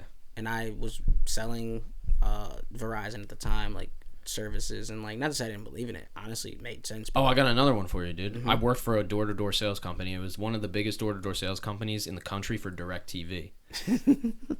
Bro, this guy created a product that was like the competitor to Icy Hot. And he had a mentalist who was going to be the spokesperson. And me and Brandon were hired on the project to like run the podcast that they knew nothing about, because they thought that an audience comes from knocking on fucking doors, dude. They like bought their Instagram followers and fucking owned. And they were like, "Oh, we have." I never signed a motherfucking thing, dog. I'm straight. That's I don't give a fuck. But for real, and I'm not naming them. There's a lot of things I could say that I'm. There's not so much, say, and we're allegedly. Allegedly. Yeah. I don't give a motherfucker, dude. What are you even doing? But like, I'm not naming them. But it's just like, oh my god. So it's like, yeah, man. If you try to, just because you're successful too, you could be popping the fuck out of your lane, And it's Sears buying real estate. It's like, why are we buying real estate? Oh wait, now we're going out of business. Yeah, you It's gotta just what? can't go too many places, too many directions. Like you gotta be able to like rein it in and know like rein it in. Yeah, you feel me? But I got you on the song. You gotta like got you on the title. I'll write it down. You gotta have just like a priority with certain things. Like, and if it's like can't be managed or can't be like kind of like you were talking about Rob's like with the way he like manages things, and like if something doesn't fit in, like it's not on there. Like certain things like, and that's what, and then going back to like people's bad habits, if you want to do multiple things, you sure as hell can't have bad habits or certain things that are taking up time of your day or taking away mental capacity, because like you barely have enough mental capacity to maybe do a couple of things you're trying to do. You're trying to do multiple things, and you want to have like, you know, not I'm gonna say the audacity, but like kind of the audacity to think that you cannot like be, you know, you can diligent. speak on this though. Your compartmentalization has to be amazing. Like I can compartmentalize and go from, okay, now I'm working on this business, to now I'm driving the car, and then now I'm doing this event where now I'm have this role, and now I have to have all the qualities of this role. I mean, you know that podcast Real AF. But what's the guy? Andy Frisella? Yes. Yeah, I love Andy. He created 75 Hard. That's his program? I believe My so. boys on 75 Hard. Shout out to Win. Oh yeah. We'll celebrate when you're done, bro. Word. He's in it, and honestly, we were just having this conversation about like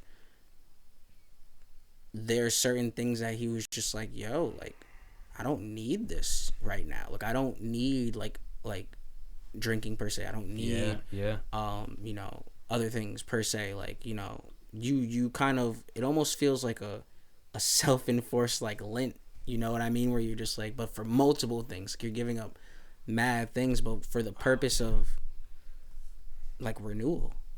Like you're gonna come out of that situation like renewed in some way. And then like I know some versions of it are like cold showers, speaking to a random person, reading 15 pages a day, things like that. Like you don't tell me like you put your focus on those, your goals, and you cut out some of those bad habits, you're not gonna pass your competitors, or at least fuck your competitors, you're not gonna just pass the person you were. So I to bring it back to Andy, right? Yep. He had a specific short episode about being present, and how like there was a story about Michael Jordan. Michael Jordan was gambling. He was like playing. It was because NBA, between the NBA finals, the NBA finals game was like, or playoff game was in like 30 minutes. This dude's in the fucking hallway playing dice or something, and like was locked in as if that was the game. He was fully present in that moment of that. Or like same thing with him, and like when you see Michael Jordan play golf, or you see other athletes, like DJ Khaled's a good example with golf. Like when he's doing that, like he's locked in. Like you gotta be present in what you're doing, truly, and then move to the next thing. Like right now we're talking, like I'm not thinking about, I'm engaged in what we're talking about right now, so we can have the best experience possible. And like it's easy to like get caught in the past, get caught ahead, and like I really have, since the time we've, last time we spoke, like made that a priority to like be more invested in this now time. Like this is the time. It's just this, it's happening now. It's not gonna happen like we talked about earlier. Like it's happening, and like I want to be here to like watch it, and like, you know what I mean. And like there are people, like moments, like we're not gonna get to have this moment again. Nope. We'll not the same way. Not the same exact. No. So like again, why would I deprive ourselves of like a great experience by not being like present right now? Yeah. It's both. It's the knowing you, the reason you can be present is because you made proper decisions to optimize for your future. Yes. 100%. And I also reflect still, so that when in my present moments, I'm thinking, well, experience those things, but I'm not dwelling as much, and I'm trying not to dwell on little things or take little moments day to day. That's the cheat code, by the way, is the Jordan move, though, because when he enters the game like that, he sees the game. He doesn't just think about himself. He's actually not, all he's doing is soaking up. the moment. else. He's enjoying. Like, you can tell when players are trying to win or lose, and when someone is literally just trying to when enjoy they're forcing it. Yeah. Yeah, And you could tell that like in sales, as you know, which is like you could tell if the salesman's forcing it, because if you get 1 inch of that, you automatically won't buy. A good salesman, they almost make the buyer feel not uncomfortable, but like my time is actually more valuable. Do you know valuable. Hormozy? Do you follow Alex Hormozy? I don't. He's like 3,200 millionaire. Like his companies do 100 million a year. Sheesh. And he's like Grant Cardone level kind of guy. Yeah, but he's way younger. Like I wouldn't say better than Cardone. Cardone has his own lane, but Hormozy's there. But yeah, he says you should have. He's like Cardone, but easier to listen to, in my opinion. Feel that. And I like Cardone too. So he said you should make the offer. You should almost make them feel stupid for not buying it, but you're not making them feel stupid. What you're doing is you are presenting it in the way that it is. Now, if you don't come and fulfill it, you just fucked up, right? That was the guy I worked for, right? He couldn't come through and fulfill it. He might tell you about it, sure, but that's it. So what Hormozy says to do is be able to present it in the way that you know it so well, you know both sides so well, that it seems like it doesn't make sense not to do it. Literally, you'd be like, yeah, almost like kind of like, well, why wouldn't you do it? Exactly. Well, if what you did before got you here and you don't want to be here, then you would need to do something completely different to change where you're at, to change the results, right? And so that's it, right? That's the flip. Mm-hmm. But the guy who's, and this is artists too, where you go, they're just, it's like, oh, no, dude, you haven't done 4 Mad Minds. You haven't gone on stage 6 times yet. Yeah. Like, because I see you, like, it's all good. I see that. I mean, it's perfect for artists, bro, which is like the energy on stage.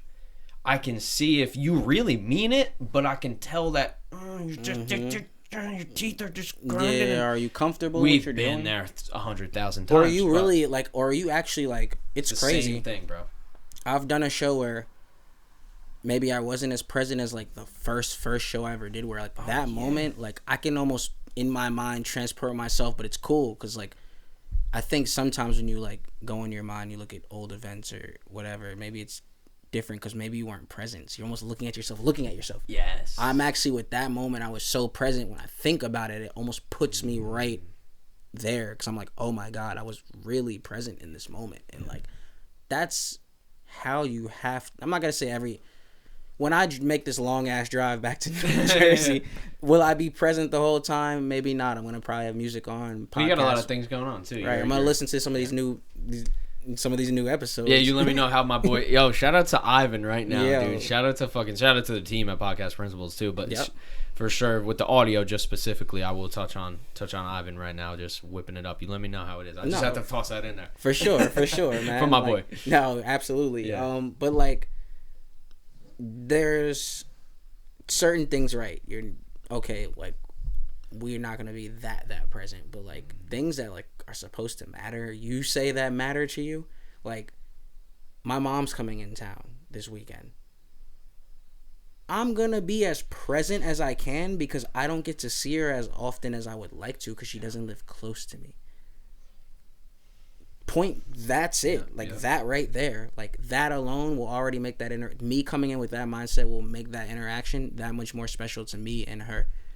And if you can treat the things that you care about like that, and like be present. Like, I played golf earlier before this podcast. It's funny, I went to go to like clear my head for coming out here, and I did spend a few moments thinking about what we were going to talk about, but it was hard because I was really present in what I was doing and trying to like do the things that I'm working on in that field. And like, like, if you can stay present, like, I don't know, I just think it's a more enjoyable experience. But I've also spent a lot of time where like I'm doing something like here, but I'm thinking about this, and then I get to that, and I'm thinking about this, and I get to this, and all day you're thinking about the next thing. It's not fun. That's prevention, dog. That's like, and that's the solution to that is prevention. That's why my morning routine is what it is. And I'm not saying you got to have one. I'm just saying that's why mine is what it is, because I do prevention. I do risk prevention. Elaborate on that, actually. That's a really cool way of describing it. Yeah, I mean, I think like people talk about burnout, and that's just one example of this, but it's basically just not being able to perform. I think that's that too. I don't care if it's burnout. I don't care if it's fucking imposter syndrome. Are you getting I it don't done? care about all these phrases that people use. It doesn't matter to me. But whatever excuse that they want to make for what's not happening, that's totally cool. But the reality is something's not happening. So how do I make it so something happens every single day and I can guarantee that? Right? Because it comes back to like the leadership. The leader always has to show up and be there. You can't tell the people to show up if you're not there, at least in the beginning, right? So for me, they'll catch on to that real quickly. Oh, 100%, yeah. And they're, they want to, they will. Everybody will know what's going on in reality, And they will, whether you think they know or not. They will throw you under the bus. And you too, as the boss, you know what's going on, whether they think they know, or not. So it's the same thing, right? But what I do is, so at first I wake up, and then so immediately I just turn the alarm off. Cheat code, by the way, you can set your sleep time and your wake time on your phone if you have an iPhone. I don't have to set my alarm. My alarm goes off Monday through Friday, 6 a.m. Monday through Friday. That's my alarm. I stay up late on weekends because I work, so I don't have those alarms. I'm able to get the sleep that I want. That's the life that I live. So I have that all automatically embedded. So I have zero alarm anxiety. So a lot of people have some people have alarm anxiety. Oh my God, the day started. What I gotta do? Well, also, is my alarm on? Right? Then I gotta check the alarm, and there's that too, which is like, you've okay, cut that out. I've cut exactly, and so I got that first. Now I got waking up. Then I'm doing morning pages. So I'm supposed to rip these out, but I don't rip them out because this notebook's annoying. But it's like, what I do is I do these little pages in the morning, just like this, front and back, small page. For people, it's about the size of my hand, 2 pages. Okay. I just write that, whatever's popping up. There's no focus. It's just whatever's popping up. That's what I'm writing today.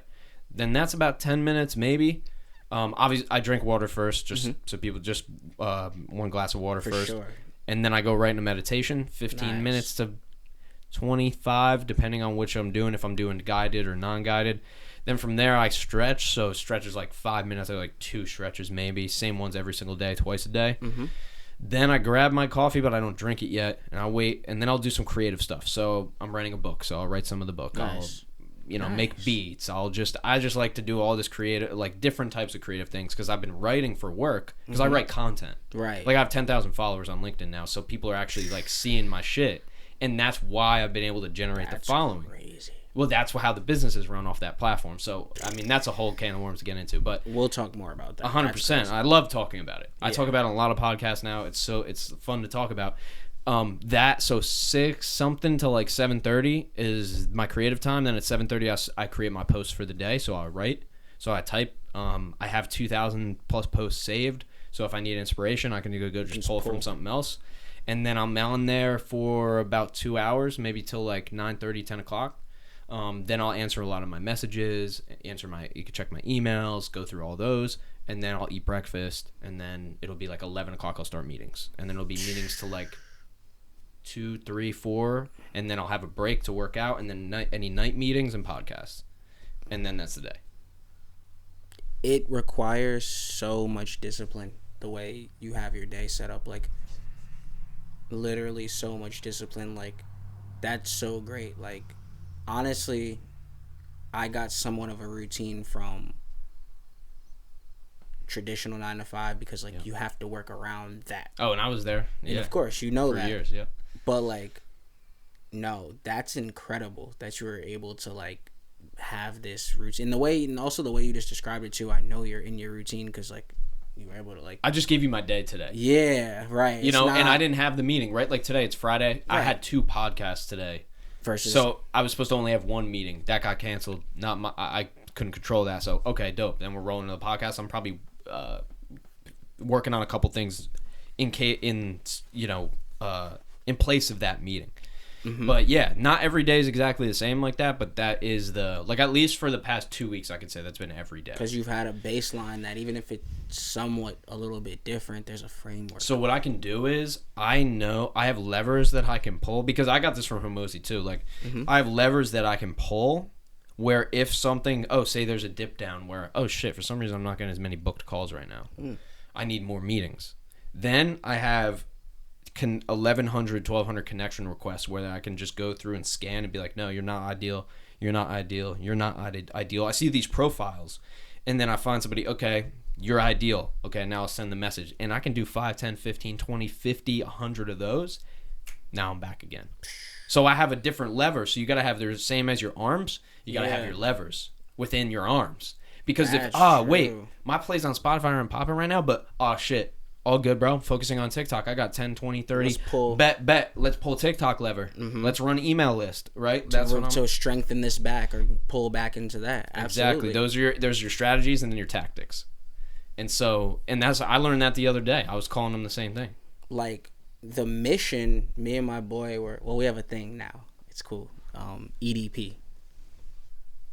Efficient decisions proficiently. I like that. Because like we were talking about decision making and like it was cool. Like, cause I was like, man, like I make good decisions, but I'm like, wait, I want to make more decisions faster. So it's like I make I make decisions, but like efficiency. So like the speed you can do it, and how fast can you make a good decision? Can you make an efficient decision proficient? And then how fast can you do the work after?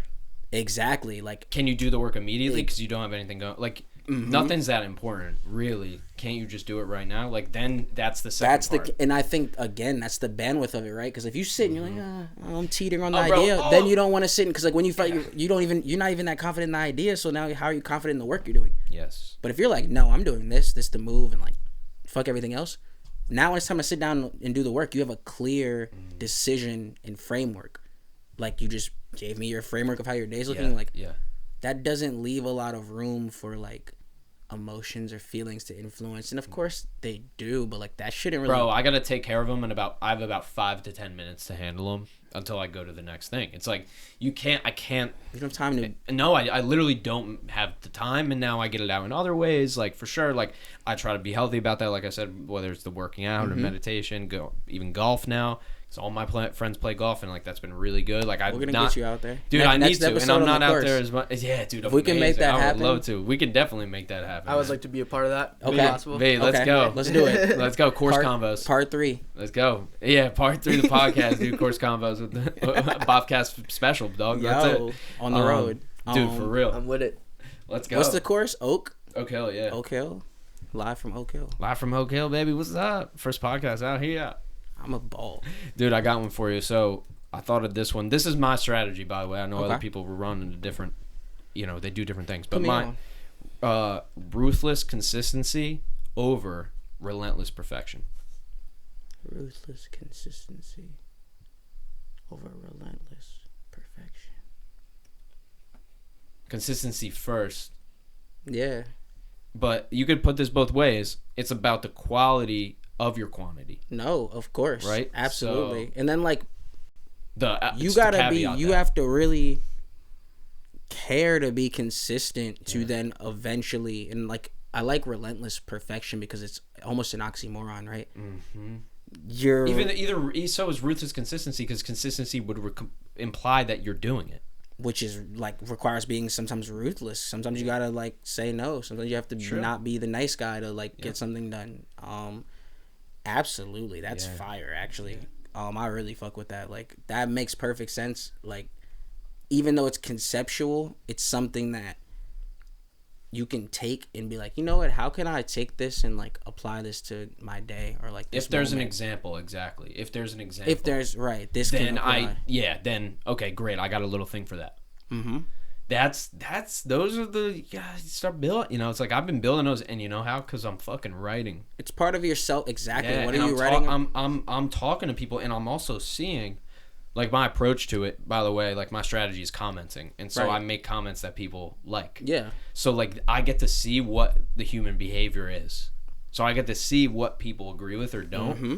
Bro, I'm literally taking captions from my book and posting them on comments to see if they work. And people, right? Yeah, over 50% of the time, that comment's going to do well. It's Absolutely. Oh shit, okay, now I know. But this one got 40, but this one got 10. Okay, cool. This is a little bit. Or this one got mad comments that caused people are arguing between what I said. Exactly. Now I know this. Mm-hmm.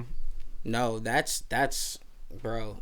How you writing's important. Journaling is important. I use Notion and journal. I use Notion too we use it for the business. Yeah, it's nice. And then I have Apple Notes for like all the LinkedIn like I just put all my comments in Apple Notes folders, and like that's what I if it was on Notion it would be the same thing. Right. But Apple Notes is just more as an iPhone user, very intuitive. Exactly. Notion sometimes you have to get a little.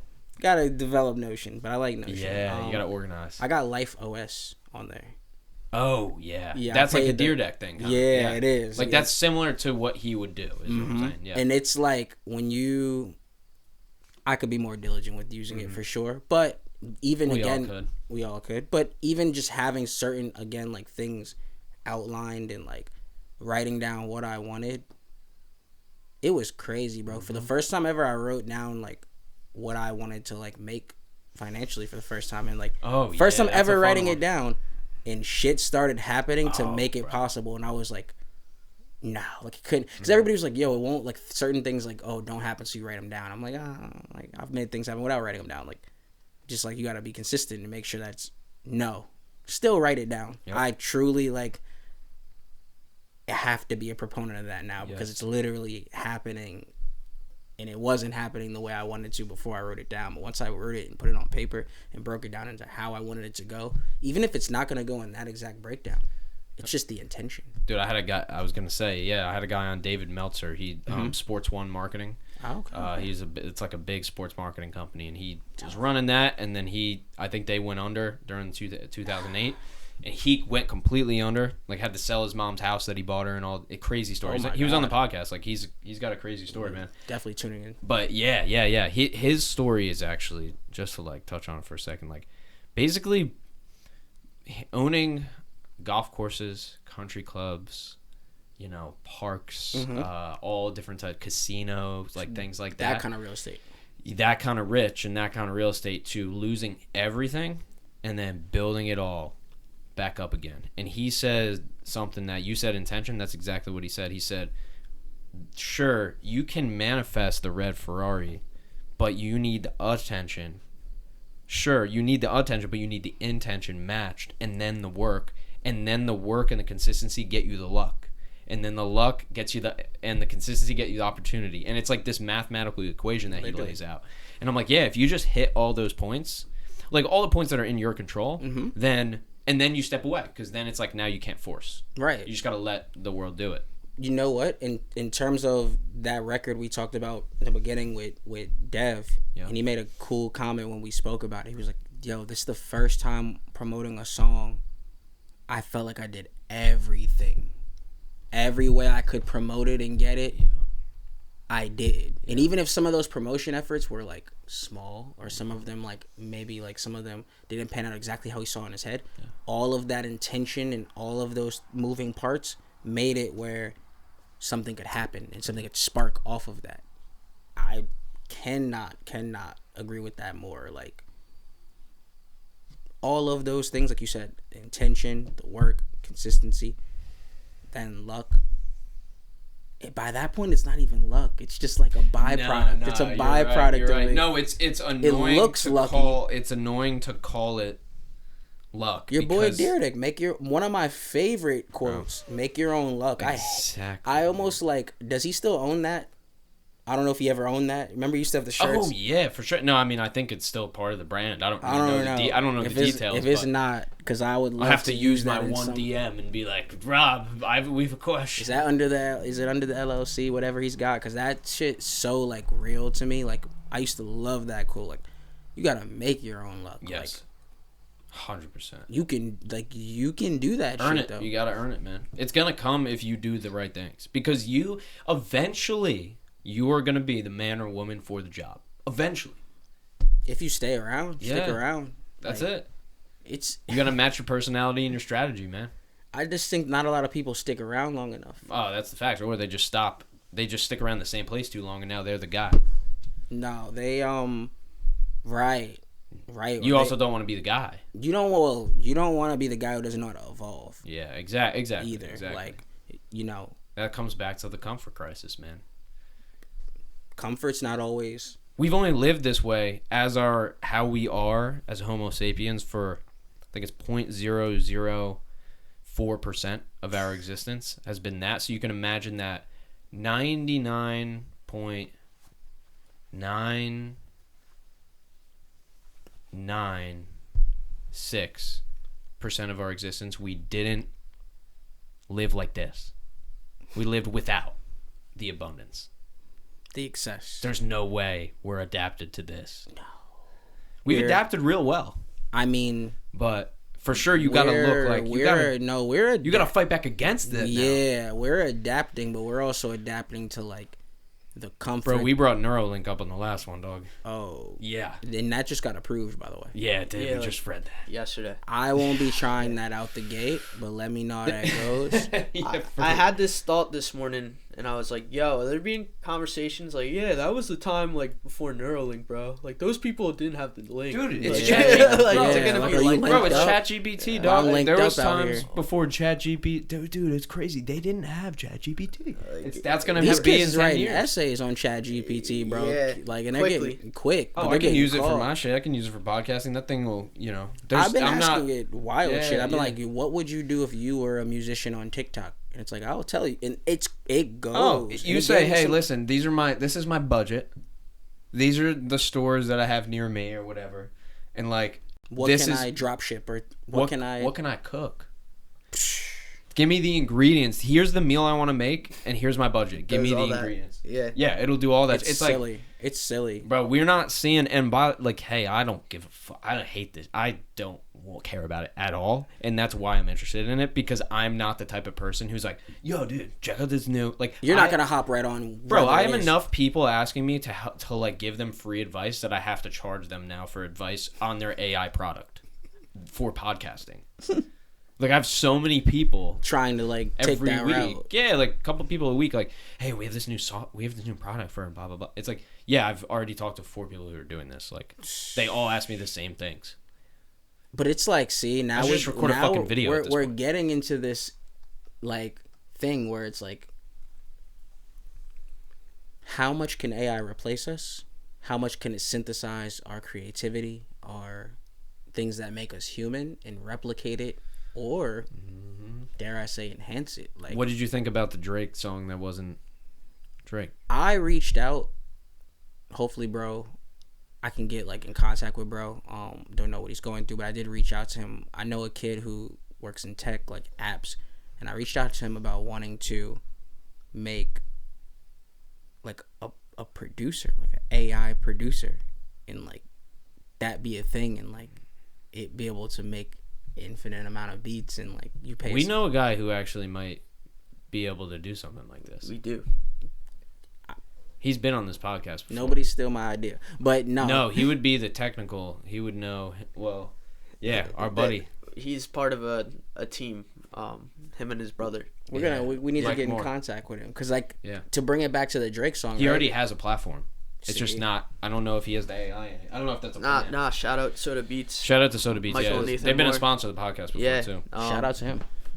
But And whether It's it's just not crazy right. that you brought that up, because he. But in literally that has- context yeah. in AI, no, I don't even know. I've never had that conversation with him. It's a very interesting thing. I mean, Yeah, he would be the one to definitely. He went to Berkeley College of Music and Oh my stuff like God. that. Yeah, Yeah, no, he's- he's wicked bro, talented. he's insane. Yeah, I Yeah. mean, if we pulled up his videos, you would have to like watch them like a few times to really. Jesus. Yeah, because when he does breakdowns of songs where he goes, yeah, I can see how you use the C of sharp here, and then it flipped to on the circle that fits, and then it's just like, whoa, yeah. Mike, He's- fucking stop for a second. No, I his don't know what music you're- theory game is. bro, it's he's that's insane. why with the And AI that's- he would know how to maybe and that's train it. exactly He'd be the where. one. I mean, let's be Power of the real. podcast, baby, let's go, let's do it. Let's be real. Like, at the end of the day, like, I'm using AI to help me in a lot of capacities. Oh, yeah. One of my mix, well, it was Nectar, had a thing called a vocal assistant, where I could process a vocal, and it would make selections based on listening to it back and then adjusting the parameters for me. There's also another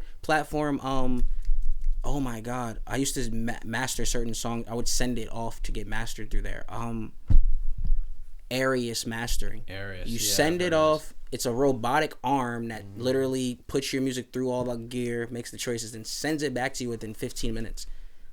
All of these sort of like innovations and like I think like artificial intelligence assistants, whatever you want to call it, like I don't think you can I don't think it can replace us, but we sure as hell should be trying to like work with it and work alongside it to make our lives easier. You're not gonna. I saw this the other day. You're not gonna be replaced by AI. You're gonna be replaced by humans who are better at using AI than you. Social media, same thing. Yep. Rappers are getting replaced by rappers who are better on social media. Yep.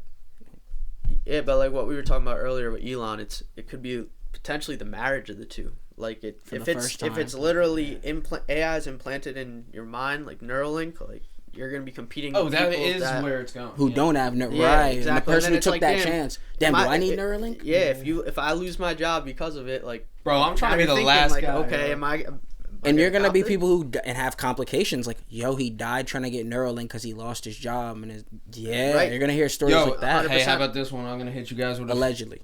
I'm gonna hit you guys with a political, but it makes sense. Never mad at that. How do we get everybody to take something that they may or may not want to take? Not it's happening. We know. I'm not gonna say who. We know which side doesn't like government telling them what to do and what to make them do. But they're not gonna want to do that shit. If you were looking at a vaccine, maybe nobody. That's what I'm saying. Some people didn't want to take. 100%. We didn't say politely, hey guys, we got a thing over here. We made it. We made it uncomfortable. It's new. We made it uncomfortable. It's new. You could take it. You could not. It's not what we said. Hey, are you working a job? You're going to take this thing. Now, if there was a Neuralink and companies who their employees use Neuralink are 35% more efficient, then my mans, we're coming in through the companies, baby. Yeah. Neuralink's going in through business, through not it's just a numbers business. Game. It's just productivity. It's a productivity thing. Hey, guys, you got to use ChatGPT now. Don't be you guys surprised are 15% more efficient. Elon tries to get people within Twitter. If he's still at the time when Neuralink finally hits, do not be surprised if he's incentivizing people to sign on to Twitter or incentivizing people already on Twitter to use Neuralink or dare I say judging people or like holding people. I hope people got to the end of this podcast because this is fucking weird. This is nuts. No, I got wait real quick. We're talking about it. I've done a little research. Like, what would Neuralink actually entail? If you guys know, like, what capabilities would you have? Like, if you had the link? I saw a chimp playing Pong, like the game, like Bing Bing, with his mind. Like I think it was with his mind. Essentially, like, he had a controller, but like it was like really his. That's from what I saw. Can you pull? Is there a clip? Yeah. I'm gonna try and find it. Yeah, he was like playing Pong. From my understanding, you can pull. He said that you probably wouldn't have to communicate too at a certain point. No, you could just like. We could have this whole conversation. Teslas. It's like if there's only Teslas on the road, there's no accidents. Like if they can all sense each other, right? Then there shouldn't never be an accident because they can all move at the same time because they're so fast. Exactly. So that's how it'll be with people. Like, maybe. Oh, I know that this person has a Neuralink. Like, I can actually, like, almost alert them. It's almost 1984-esque because it's like, what are you guys talking about? Do you guys want to watch this, or do you want me to just make it? Kurt Vonnegut. I can turn the screen around if you want to watch this, Bob. The monkey. Honestly, yeah. No, you're good. Let's see. Yeah, I'm trying to see this motherfucker. Nah, yep. Try to keep going, dude. Yep, there you go. Got it. I don't even know what the thing, like, what's in his mouth, like. Pairing them to an iPhone, just as you might pair your phone to a Bluetooth speaker. Like he paired his head. The links record from more than 2,000 electrodes implanted in the regions of Page's motor cortex that coordinate hand and arm movements. Yo, this guy's weird. Neurons in this region modulate their activity with intended hand movement. For example, some might become more active when he moves his hand up, and others when he moves it to the right.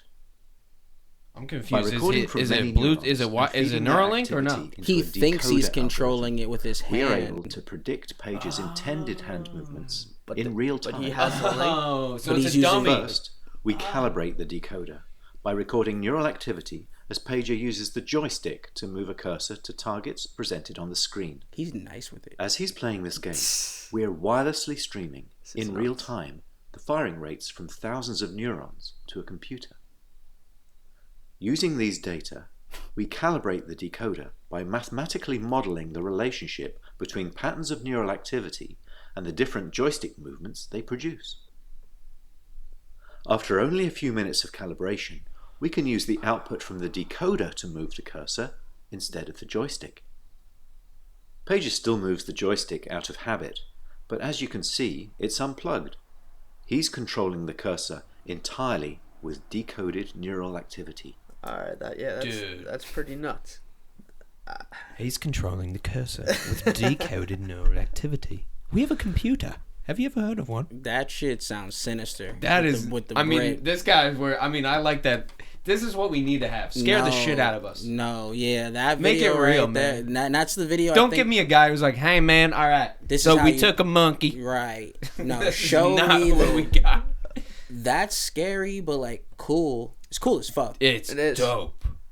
It's so cool. That's the problem. But this then stuff it's is gonna like, be so cool. What's the ethics? Dude, there's gonna be fashion behind it and everything. ethics? Once there's fashion behind it, it's game over too. Once there's like a fashion behind, hey, I got my link. Do you guys have links? I'm a fairly. I'm a pink link. I'm a spiritual person. Like, yeah. Bible, God, for sure. That's just like what I believe in. Yep. Now this gets to a gray area of those sort of moral ethics. Like, yeah, am I altering what God gave me per se? Mm-hmm. If I get Neuralink, is that like bad? Is that frowned upon? You know what? It's gonna create these, and they're gonna be, man. As this gets more, religion's changed though. It's much more forgiving these days, right? So it's like it's probably gonna continue to go down the slope. It's not like religion collectively is getting more strict towards the Bible, right? So it's like, or whatever book you have, right? Exactly. So it's like, well, it's mending to society, to the norms of society, and now people are sorry, not and the religion. So are these things people. like the religion is people, and that's the thing. Yeah. Religion is people. That's the thing, right? Like, there was a time where we were like discussing GMO and that being ethical, and now we don't care on the podcast. We don't care. I took a sociology of religion course, and I think, like you were saying, a religion is a reflection of like human ideals or societal ideals, basically. Yeah, because they have to believe in it. The collective has to believe in it. Right, but that's one way of looking at it. But like, you know, we're talking about bringing up Neuralink and different things like that. There are going to be groups of people that question that and be like, yeah, you know. So yeah, it's understandable. Yeah, and that's the thing. I wonder what comes from this. Yeah. Like I truly wonder. I don't know. I can't say I'm confident that it'll just be like without a fight. People will just want to do this. I don't know. I mean, I think he said 5 years it'll be around, or like. Is that the song? I mean, I know it's approved, but like it's like weed. Neuralink's like weed. It's like next year. I want to know who he paid to get that approved, allegedly. Yeah, for real. Because like I'm serious. Because like there were monkeys dying. Oh, like there were multiple infractions of that happening, and how does it go from that not long ago to approved for human use? Yep. How does a vaccine? Just saying. Sorry. Man, yeah. Yo, we're talking about people. I trust vaccines way more than I trust a Neuralink that's never been done. If there's 20, there was a lot of vaccines. Like, there was not 20 Neuralink. This is the first one. Dude, there was the first vaccine. They were probably like, damn, son, we don't even know. There were iterations of Neuralink, but the fucking first iterations were killing the what are they, chimps? Like, wow. So fuck. That's messed up. That's crazy. I mean, if a human die, it's like it's something with Tesla. Oh man, it's gonna die. I mean, it's like people, their Teslas driving them off cliffs and shit. But there's also people who are driving their Teslas off cliffs. But yeah. Again, it's just borderline, very borderline. I feel like Elon though. You know, he came up on the last one too. Yeah, he's playing in a space that's so his own, obviously because of like finances, but also just like the person and kind of like he's a creative too, as much as people may don't want to like look at it. Like, dude, a guy that takes a minute to respond to a question who has the depth of his mind. He's 100% a creative. He's a creative he's a Kanye level. Yeah, like where you go, I don't know what's happening in there. There's genius in there. There's other stuff in there. I couldn't tell you. Not to compare them. Like I know Kanye is, but they are friendly. They are friendly, and it doesn't surprise me. I think they both think outside of... Oh, who was it? Mr. Beast and Elon were supposed to do something together. That would have been insane, yeah. That's a good meeting. That's like young Elon. I like Mr. Beast. Yeah. A lot. He's like the YouTube Elon. He's a smart guy. He's YouTube's Elon. Yo, you think he could ever run for president? Mr. Beast? If he got political? 20 Where's he from? Is he a United States citizen? Yeah, he's from North Carolina, I'm pretty sure. Really? Yeah, I mean, double check on that, but I think that's pretty. Yeah, let's check it out. But I saw like this just one of those crazy reels of like, Mr. Beast for president, like talking about it, and give him some time. I bet. Financially, I mean, he knows how to get more reach than anybody in the universe. I mean, look, So that's all you need. Our former president has shown us how much having a following, how much being a personality how far that can get you. Yep. So true. And he's not the first president where that was the case. No. Obviously, we've had, former presidents. I believe Jimmy Carter was an actor. Reagan. I'm tripping. Reagan was an actor. My bad. Kennedy. Kennedy was very popular. Yep. So even Barack Obama to an extent was incredibly like popular. So like, again, like being able to like draw people in wouldn't surprise me. Mr. Beast, I mean, have you had his burgers yet? No, have you? I haven't heard mixed things, but the fact that line in American Dream Mall was long, bro. Oh, is it in there in the dream? He had the opening day. Oh, he had it in the dream in the. Remember where it was? You seen the opening day clip? The lines are still long. I'll go there and like just go. That's like the Happy Dad shit. That's even on another like Mr. Beast was probably crazier, but that's still they were lined the fuck up. Nah, it's pretty nuts. But that's the only actual location that he has. Like everything else is like but is there an Uber actual Eats and stuff? And it's DoorDash. like ghost kitchens. Yeah. Is there like is there a actual store there now? Yeah, like an actual in person, and that's why. I didn't know if it was just a pop up or it was real. Like it's still. No, well that's what I'm saying. There are many like McDonald's, Wendy's. You can be in Manhattan, get Mr. Beast. You can be in Jersey. Like it's all over. They make them out of ghost kitchens. But there's one physical. There's one. Right, that's the main hub, like physical spot. And I mean, like, let's be. Well, I don't know. He like runs YouTube, so maybe I shouldn't say this. But like, it's not that great. Wow. He's not watching. That's true. Well, not yet. But that it's not that great, bro. Like from what I've seen and like the reviews, like it doesn't look that crazy. But like again, fandom, like what they feel like he's providing them. Well, value. he had to make something that everybody would eat. That like the majority of the fan base. Whether would it eat. was good or even so even protein if it was, bars, Prime Energy is a perfect example. What do people in their 20s and 18-year-olds want? They want energy. That Prime Energy, who is that? That's Logan. Paul Brothers.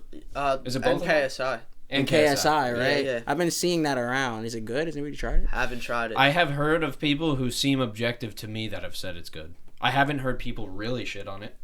They said it's better than Gatorade. Multiple. Is it better than Celsius? It's different. It's it's actually like a sport. It's like a Gatorade, I think. Yeah. Like probably, Gatorade, hopefully less sugar. Powerade, that whole. Gatorade, you're supposed to dilute. There's so good much sugar. luck, because if they're trying to be. I've heard people say that they can really, they could literally give Gatorade a run for its money. I've heard people say that. Because I like Body Armor, but a lot of people don't like Body Armor. They think it's not. I don't drink any of them, but probably Gatorade. It was just because of the history.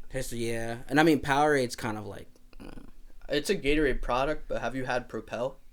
I like back Propel. in the day, for sure. Less sugar. I've had it. Yeah. Tried it like recently. I'm more of a water. Yeah. I'm just straight water and vitamins. I'm addicted to. It's funny you say. I'm addicted to vitamin water. Yellow. I put vitamins in my water. I put like multiple 1,000 times daily value of each vitamin. Like I have like these packs that I'm getting a sponsorship from now. Nice. Yeah, like I just talked to them, like reached out to influencer people, and I'm like, nah, we got to do this. So I'm getting affiliate codes starting there, but yeah, I swear by it, man. Every day I get electrolytes. Send me some samples, man. Oh, I'll take you. I got some right over there. Yo, shout out to Trace Minerals Power Pack.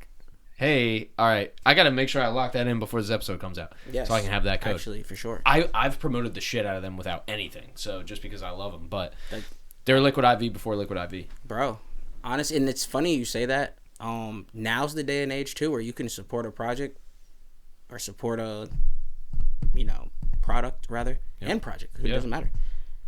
They see you doing your thing, they'll reach out to you. And wait till I turn on the faucets, dude. I'll turn on. It's gonna be like a fire hose with that shit. They're not even into the. I mean, they have an Instagram and stuff, but I'm like, I'm about to be making videos with my code probably day and night. They might be like, "Look, you're the guy for us. Like, hey, we're all they're all fucking scientists, people. I'm like, come on, guys, let's get some creativity. Yeah, that's why Liquid IV is cool, because of the name. If you just take two things that don't look. Yeah, exactly, like Hip Hop Kitchen. You know, that'd be a great ghost kitchen. Exactly, like flat brim wings. Like you just take two things that don't make sense, but then you put them together. That's what Liquid IV did. They're like a liquid version of IV. Okay, but yeah, exactly, that you can take, but it's powder. So it's not liquid, but you put it in the liquid. So now you got to think about it. And like, honestly, it was very simple. I remember on their packaging, just it's saying like one thing made it 1 water to 4 waters. Like, very simple packaging, look like exactly like. I mean, that comes back to just because I've learned the difference between marketing and branding, which you have to know, and doing what you do. Because I think that's big. I don't know if you've thought about that deeper, but I can tell that it's not for you. I mean, the marketing would be running the promotions, running the ads, maybe the content, right? But the branding is that look and feel. And I think Torrential, Rhaney Daze first, now Torrential being not as much, I would say, when we spoke last, as much of a real significant part of the brand, but now it's spreading out to that. Yeah. And now you're building kind of a brand, you know? Exactly. And that's the thing, like, I'm so glad you said that, because like Torrential is supposed to encompass the things that I believe will make the company of Torrential sustainable. It's supposed to be the umbrella, and that's why the logo is the logo it is, and everything's supposed to kind of fall under it. And that's actually why too, we've been referring it to as like the Torrential group, because like all of these people who have like come through the network or extension of the network, like, Strike by Lil Yachty. A song? Yeah. Yeah, I'd probably if I heard it. It's out pretty hot, but like, an example, right? I should know it. The person who produced Deuce Trey's first tape, Ted Hendricks, one of his mentors is Teddy Walton. Teddy Walton produced Strike. So it's like, and we consider Ted, even though Ted is not directly affiliated with Torrential, we consider him part of the group. He's under the group. These people who I've been able to kind of like touch hand, like, like rub shoulders with, kind of just like grow with, and kind of their extensions, it all falls under. So it'll come a point where it feels like the network is like just overarching, where like it doesn't take long for you to say like, oh, like I know someone who's like connected to the group. So like Torrential is supposed to be the encompassing of like the people I know from the golf world, from fashion world, from music world, from podcasting world now, from you know what I mean, like it all is encompassing, and everybody can like kind of like feel like a part of it, even if they're not directly a part of it. They're like, okay, like yo, like I'm affiliated with the group, or like Torrential. That's something that I've worked with someone from Torrential, or like I've worked with Aaron specifically, like each of those people make up the brand too. It's like each of the employees make up the company. Like the leader sets that tone, right? They set the vibe, but all those people make up what is the brand. Because when it was just you, it's just you and your videos and your page, and that. But now you got arms, but your arms are your arms, and then people. There's arms. Yeah, the people are the arms of Torrential. Exactly, and Torrential is one of your arms. Exactly. So it's great, and I mean like, right, you being affiliated with the group, some of your arms now can become like my arms. If I need to reach out to you, you can make that reach. Like, hey, you have a connection with this person, I need this person. And because of our business and because of our relationship, it's that much easier. Or they go, hey, or the opposite. Oh, I know you know him. Boom. Well, yeah, I have a good relationship with him. Boom. Now we can bring another person to be affiliated with the group. So yeah, really looking forward to like, expanding that. Some definitely like big visions down the road. Eventually, like, more artists.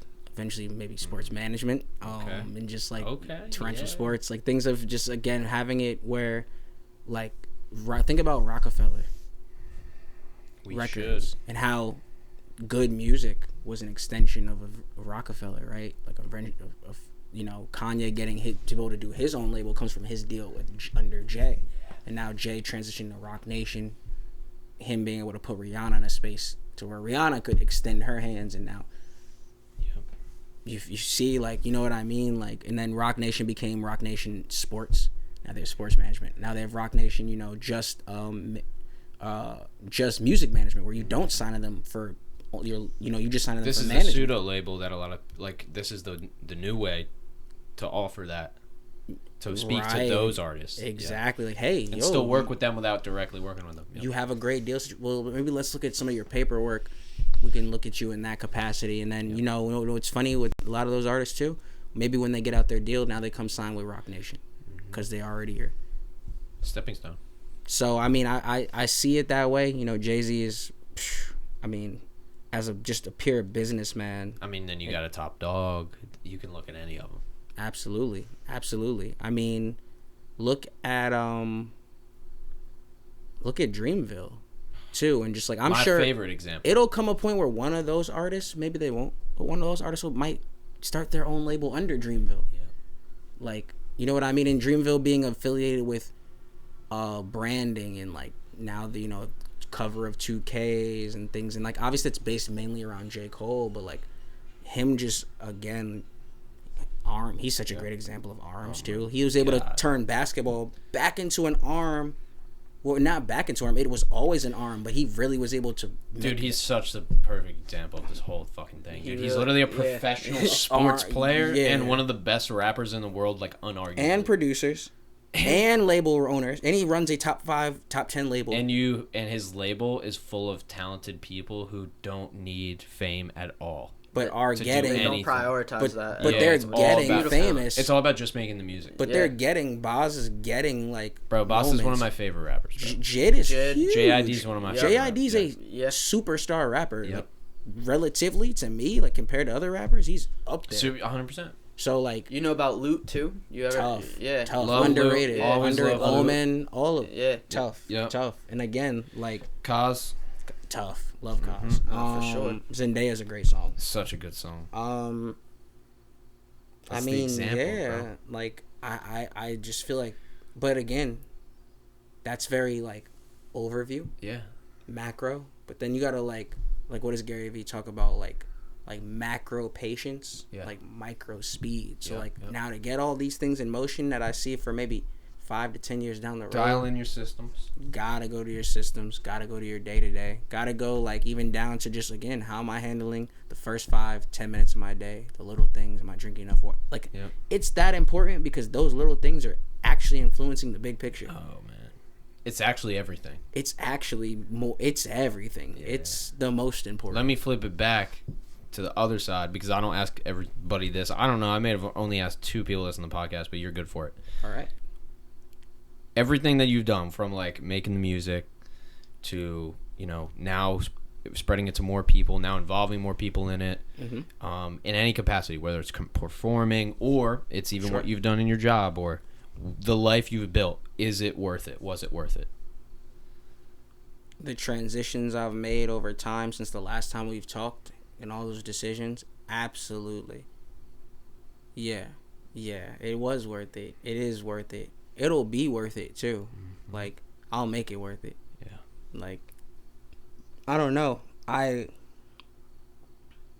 made a lot of good decisions to get to this point.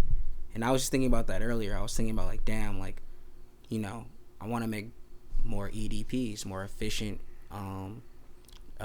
decisions proficiently. But I was kind of just like, damn, like, I want to do more of that. But I was like, wait, you've made a lot of EDPs to get to this point. Like, you wouldn't be where you were, like, or from that last conversation we had that point to where I am now. It took a lot of, like, grown up adult decisions that I didn't want to make that were, like, hard. A lot of, like, parting ways with parts of me that weren't serving me. Yeah, it was worth it. It's worth it. For sure. Thanks for coming. 2 hours, bro. That was 2 hours. Yep. It felt like 45 minutes, I swear. It does with us every time. Bro. That's how it works. I could have 2 more, I would go bro. 3, That's bro. it. I want people to watch this thing all the way through, man. Fuck, so that's crazy, listen, dude. bro. Tell people, plug them. Yo, but hey, for I got a sure. whole list of things we didn't get into, by the way. So make sure. I mean, he's gonna be back on sooner part than 3 for sure. sooner than you think. It's gonna be part 100. With the by golf the end of it. clips included. We're gonna have that no, segment. Oh, for 100%. sure. Wait, stay tuned for the Stay next one. tuned. Holy shit. Course Connect. Let's run it, man. But yeah, man, we're not in a rush to get out of here. But I just want them to know before we do, man, 100% where they can find you and what you want to share with the world, man. For sure. You can find me pretty much on every social platform that you use under Rhaney Daze,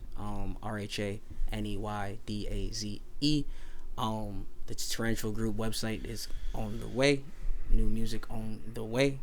Current music out. Any dates you can put to this, or rough dates? It'll be a nice summer.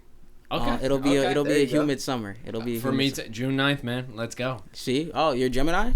No, Oh, Nah, you're that's a birthday present to me though. That's my birthday, June 9th. June 9th. So, Yo. yeah. Holy shit, bro! I'm Yep. dropping on B's You birthday, are. bro. Oh, Yeah, shit. it's my birthday. Oh, Hell shit. yeah, son. That's the Nah, power we need of it that. right Yes, there, sir. We boy. need that, bro. And we need to get one in, bro. Like, Yeah, We need gotta to. get. We'll make we all gotta get one. well, honestly, Definitely. bro, come to the studio. Yeah, come no, to I have Media to. Play. No, I have We'll to, get man. you set up. Yep, I got you. Yeah. Yes, let's do it there. I'd you love can, to. You can book me very, very, very soon on engineers if you're looking for Sick. an engineer. I mean, hey, the proof is in the pudding with this guy, man. Just listen. All you got to do is toss on the music. That's it.